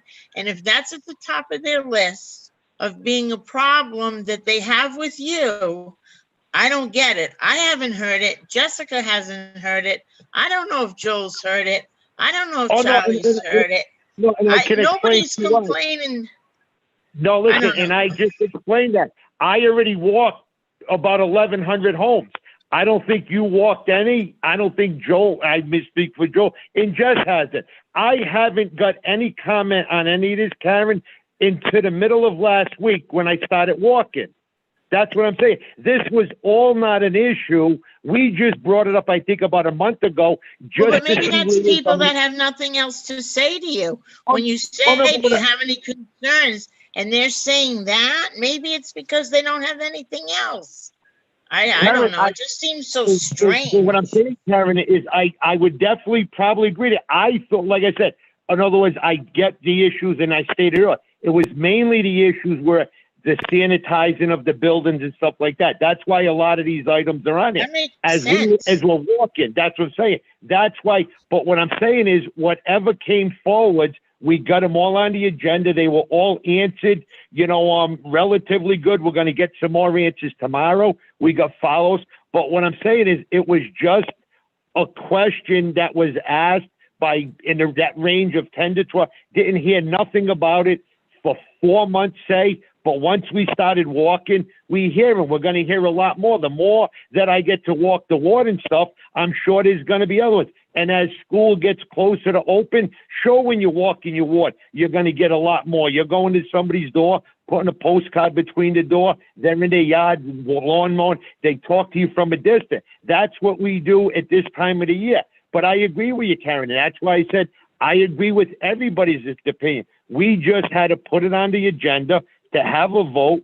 So now if somebody else says it, I could, it's public, and I can say we have one member that has a personal situation, and then here's how the other ones voted. I don't have a problem with any of this. And I'm sure you guys all know, we all speak our mind with the utmost respect. Some of us get a little more loud and stuff, and I would admit to that, but we've never argued in all these years about somebody's vote for one way to another. I just have to look at it. The position that I'm in is I'm walking the ward and stuff, that I have to look at it as both ends of it and try to find a happy medium. And that's why I said the happy medium was what would be the cost. But it's whatever my happy medium comes in, we put it under electronic microscope and reanalyze it. And we can keep reanalyze it. If we just disagree, then we disagree and we move on with the vote. There's nothing wrong with that. Doesn't mean anybody's a bad person. Doesn't mean anybody's a good person. But every time somebody comes up with an idea or a comment, we can always stick it under electronic microscope and analyze it to the nth degree. I don't think we're that type of body that's ever done that. I hope it's not a body that's going to start doing that for unknown reasons, but I can state I don't think we ever did this. If the number's $1,200 and we don't think it's worth $1,200 to do it, then we don't do it. But to analyze everything before we get a simple question of, Ben, can you research what the cost would be? If it's $600, I would say, if you're comfortable at that point, Karen, I would support $600 to get, the rest of the constituents in the different cities, even if you didn't hear it, saying, okay, we're back to it 90%. Hey, Tony. And if you wanted to stay home and did it, it's $600 or $800, because you're right. We need Kathy there no matter what. She has to be there. So if she stated that, okay, due to don't get this wrong, Kathy, please, my age, and you're in that vulnerable stage and stuff. We see it all on TV nightly and stuff. If she chooses not to go, and we could do that and say, okay, for the $800. Okay. That's what I'm saying, Let me just jump in here for a minute. I think we all got a message from Ben that it's about $5,500 for the equipment to support a sound system. $5,500, okay? Yes, and I can elaborate on that. That is for having the proper equipment to do hybrid environments. So some people speaking into Zoom and being able to hear that in the room with multiple attendees, and then all the attendees in the room being heard in the Zoom, so that it would be a true hybrid environment. And then I also added there, I got this price, a few weeks back when we first started talking about this, and that the problem now is back orders. There's, every business in the world is trying to build out, having people working from home and people working in the office, working collaboratively. Lots of schools are trying to do scenarios where they're mixing hybrid and in classroom in the same room. So this equipment is extremely high demand. There's multiple month back orders on almost all of it right now. Okay. Right. So what I'm saying, Charlie, not to interrupt, but see, that's what I would never support $5,500. I wouldn't support $2,500. I'm the For the furthest chair. thing from the technical guy. Let Tony finish. For the chair. Oh, okay. I'll let Tony finish. Sorry. That's what I'm saying. Was if we had that information, like Ben just got it to us. Thank you for that, Ben. That's what I'm saying. I would never support spending that kind of taxpayers' money. But that's what I'm saying. But if I didn't know if it was going to be $600, I would have went $600, $700, $800. Absolutely, I think that would have been not out of the realm. If it bumped to $1,000, that would have probably been a limit. But to ever look at $5,000, $5,500, and then we don't even know how much time it would take each meeting to have Ben set it up. He also works for the district, and to put that extra workload on his back as well as the $5,500, I won't support that. That's what I'm saying. It was only put out here to see what avenues we could go. If we could, in what range would we be looking at? What would be the idea?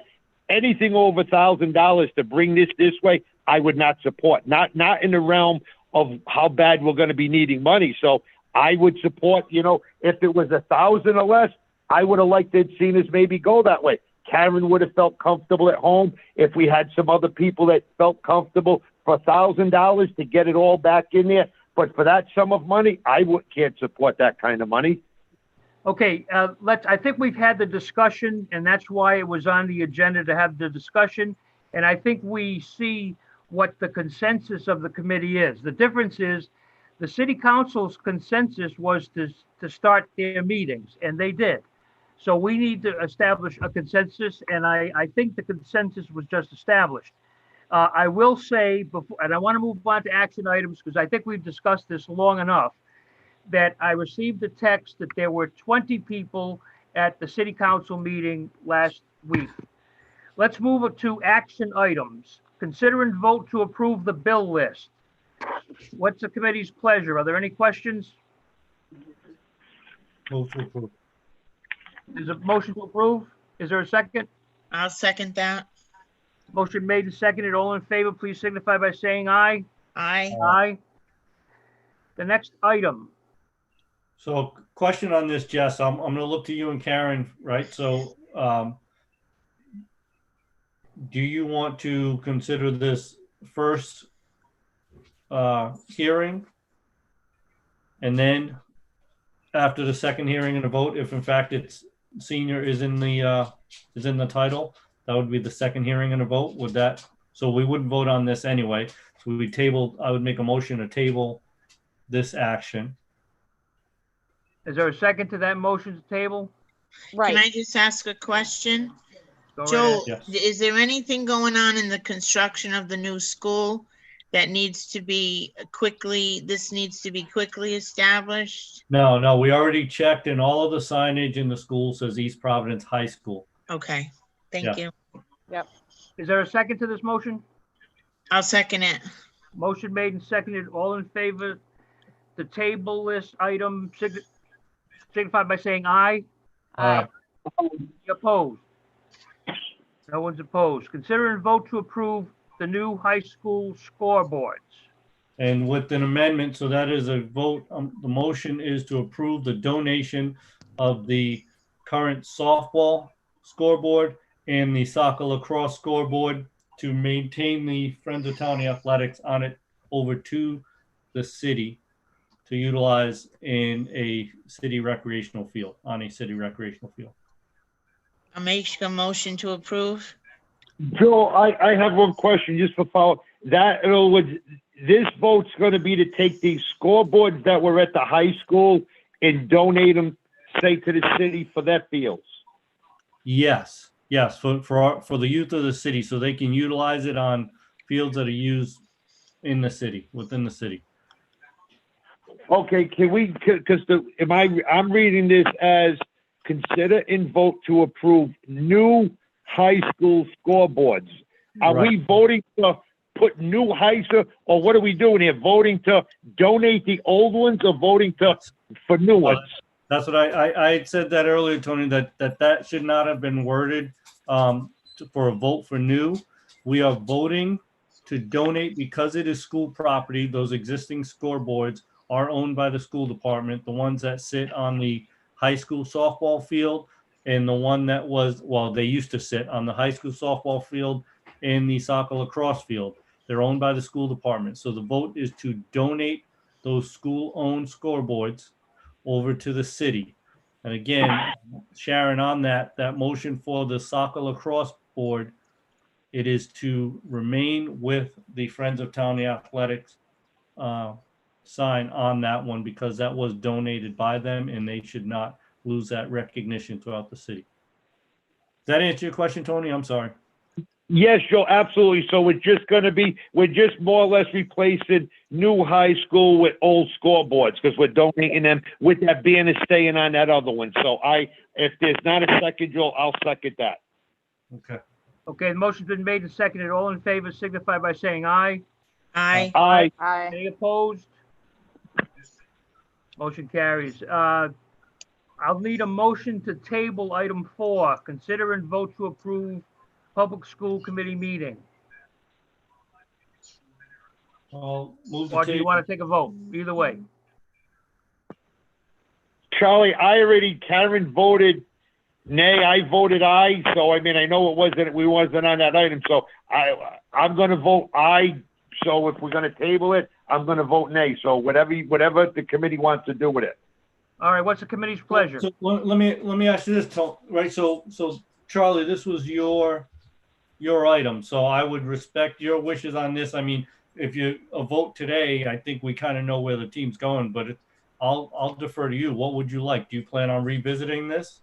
Well, I think it's something that's going to raise its head again, Joel. I mean, at some point we are going to have a public meeting. It may not have to be next month or the month after, but at some point. We have to, can I actually? I'm sorry, I didn't mean to cut you off. Do we have to vote on that, or don't we just schedule and announce where the meeting is going to be held? I mean, locations aren't voted. I think what was important tonight, Joel, is to get a consensus of what the school committee thought. And I think we have a consensus of what the school committee thinks. Right, that's what I'm saying. So what do you want to do? Because this essentially is your action. So I don't want to make a motion that's outside of what you wanted for. Well, at this point, I don't think it's not what the committee wants to do. So if the committee doesn't want to do it. Through the chair, if I could speak now, I would have. Thank you. I think tabling it would be a great idea.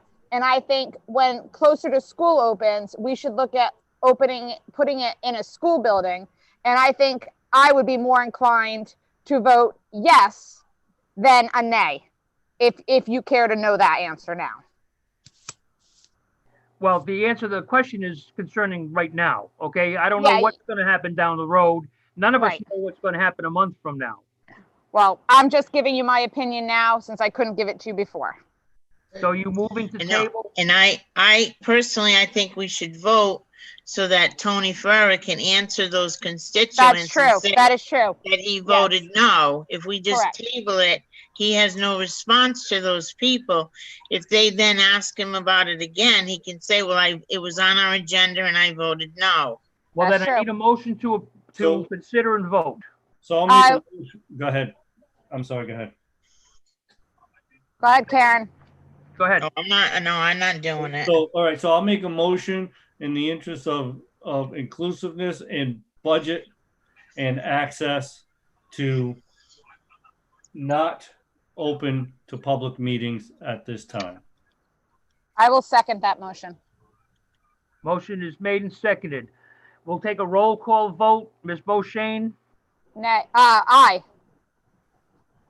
you're voting to have, No, he No, the said vote to not, not have Not- public meetings. not have. not have, okay. So that's an aye. All right, Mr. Ferrera, Nay. Mr. Montero, Aye. Ms. Oliveira, Aye. and I am going to vote nay, because I feel that if we can do this without spending $5,500, then we should find a way to do it. So at that point, the vote is 3-2 not to have a meeting. The next item is, I'd like to include these are all building project invoices. Consider and vote to approve AI3 invoices for services, Peregrine invoice for services, Gilbane invoice for services, Stephen Turner Inc. invoice for services, Felch Engineering invoice for services. What's the committee's pleasure? And I'll defer to Craig just as far as confirmation. These were vetted and approved by the building committee last evening, correct? Yes, they were. Yep, for a total of $8,277,764.45. Okay, and with confidence in that building committee, I will move to approve payment of these invoices. Is there a second? I'll second that. Motion made and seconded. All in favor, please signify by saying aye. Aye. Aye. Any opposed? Motion carries. Are there any public comments? Sharon, Ben? No, there are no new public comments. Thank you. Any announcements other than our meeting next Tuesday, 6 o'clock, Superintendent Crowley? Yes, and I will send you hard copies of the budget so you all have it in front of you, because that's a very difficult thing to project on the screen. It's small, okay? So I will forward that as soon as Craig and I finish it, right, Craig? Okay. And to reiterate, Kathy, it's correct that, again, reading that email, that the first day of school is no longer August 31st, but it is September 14th. Correct, and we have to make the corrections in our calendar. For children, for teachers, they start the 9th and they have 3 professional development days. And the announcement will be made tomorrow by the governor. Yes, that's what we're waiting for, and then we'll send out to our parents. Charlie, can I just ask Craig a question? Go right ahead. Or Craig, or if somebody can help me with this.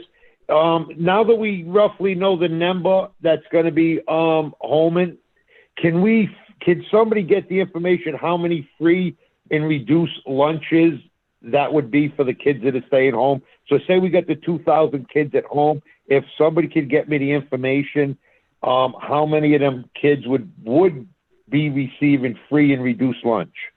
We usually don't know that because they give everybody who had it last year a month to get their applications in. So it's usually October 1st before we know that, Tony. Okay, that's fine, Kathy.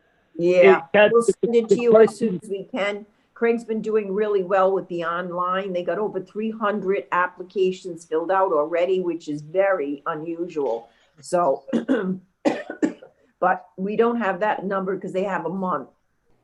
Superintendent Crowley, I've got to ask you a question. She has allergies. Yeah, we don't have COVID-19. As that meeting was mentioned, and I thought it was for the most part, a positive meeting, but the question came up. Someone texted us that every student in the district will get a free lunch. Is that true? No. Okay, so that person has the wrong information. That Myron J. Francis is still not Title I. Correct. Correct. And in fact, I can speak to that a bit. So we attended, we have a weekly school business officials meeting, And we had staff from the Department of Education, the school nutrition program on last week. And they were quick to point out so as soon as we went out on the 13th of March, the federal government had established that basically anyone who needed a lunch can go grab a lunch. And so that's why we were able to feed as Craig, you completely broke up. Can anybody else hear him? Yeah. Yes. Can you Can you hear me? repeat it, Craig, please? Sure. So last week when we had our meeting for the statewide school business officials meeting, there were staff from the Department of Education from the school nutrition program who were there. If you recall, when we went out on the 13th of March, so the federal government so the federal school nutrition program in Washington. Charlie, I can't hear him again. Are you on speaker? Can anybody hear me? Yeah, I can hear you. Yeah, we can hear you. Can you hear us, Tony? No, I can't hear Craig. I can hear Charlie. I can hear you. I can't hear Craig. He keeps breaking up and then disappearing. Oh, no, he's fine. Can you hear me, Tony? Can you hear me now? Tony, can you hear me? Yes, I can hear you, Kathy. Okay, so it's just Craig. For some reason, you're not transmitting to Tony then. Okay, let me try putting this up closer. Let me see if that does it. Yeah, I can hear you now, Craig. Okay, perfect. Thanks. So as I was saying, when we went out in March, the federal school nutrition program had determined that at that time, because of the pandemic, that's why we were able to give everyone a free lunch. Okay, we were able to give out the free breakfast and free lunch. They informed us last week that if we were to go out again, that at this point, that the federal government is saying that that will not be the case. People will not be getting a free lunch like they did in March. We would still have to go through to see if they had a free lunch, a reduced lunch, or if they had to get a paid lunch. That was news to all of us last week, and it was good to have that knowledge so that we can start to plan. But they were very clear in saying that please plan that if schools do go out, that unlike what we did in the spring, everyone will not be getting a free lunch. It will go determined by either they have a free lunch or a reduced lunch or a paid lunch. So it's going to be very important for parents to be sure to fill out their free and reduced lunch application online so that we can have an accurate count. Okay, Craig, that's something that, yes, if you can keep us in a loop with that for two reasons, or basically three, because because my question was, if there's 200 or 500 kids at home that would have required free and reduced lunches at the school, is that a contracted price through Chartwell's for this, or are we going to try to make standards to try to deliver some lunches? That's why I was saying, as we go along, this is the information that we're being asked, and right now I have to backpedal a little bit on Facebook and stuff. I'll let Zelda and them know, because we were told last night by somebody that everybody in the district was getting free lunches. So we had over 2,000 people watching last night. And I think that would be one of the only issues that we answered that would not be true, that somebody had texted in and said that the whole district is getting free and reduced lunch. And we had stated that because that was a call that had came into us. We said we would ask that question tonight. Somebody had texted in to Zelda and stated that the district is getting free lunch and it's basically paid by covert. So we just got to kind of backpedal that, Craig, and we might need a little bit of help with Kathy if that becomes a big wave to kind of deal with. Sure, and I can tell you that we already know who was receiving free and reduced lunch from last year, and so as the applications are coming in, closely watching to make sure that we catch all those families. from last year. And what we're going to be doing is once school starts, we're going to do our crosswalk and we're going to ask the school secretaries to help us out to outreach to those families, because we want to be sure that we get as many families as we can. And as I said, I don't know if you remember when we did this test application during the month of June. Well, we had 20 new applications come in, and it was from families whose circumstances had changed. And so while they didn't qualify for free and reduced lunch during the school year, as of June, because of the financial circumstances, they were able to qualify. So it's really important that we can get the word out to please apply for the free and reduced lunch program. It helps you and it helps us. And the principals are spearheading that, aren't they, Craig? So I'm spearheading that out of my office with one of my secretaries, and then we're going to be working with the principals and the school secretary. As they get back. Yeah. Yep. Okay. Yeah, it's, thank you, Craig, very much for that. Tony, trust but verify, Tony, right? Trust but verify. We have a motion to adjourn? Yeah, we should probably let the school administration communicate all critical information to the public. With that, I would move to adjourn. You've got my cell, Tony. Call me. Yeah, Second guys. that. Tony, are we getting this information from staff members or are we getting this information from parents? Because I may have heard the same thing and I just want to verify with you. What do you mean? Where I got it from? Yeah, yeah, the lunch issue. Members. About the free lunches? Yeah. I got that from a mutual friend of ours, and a Okay. mutual friend got it from a mutual friend of ours. Okay, I'm glad there was clarification this evening. Thank you very much. Credible source. We should definitely base more informational sessions on that way of reporting. Well, I'm glad that it was brought up tonight and I'm glad that it was clarified. So thank you very much for bringing it up, everybody. Somebody on your screen, my friends. There's what they got to do is throw people under the bus. All right, guys. Good night. Nope, I appreciate it. Thank you. Meeting's adjourned. Thank you.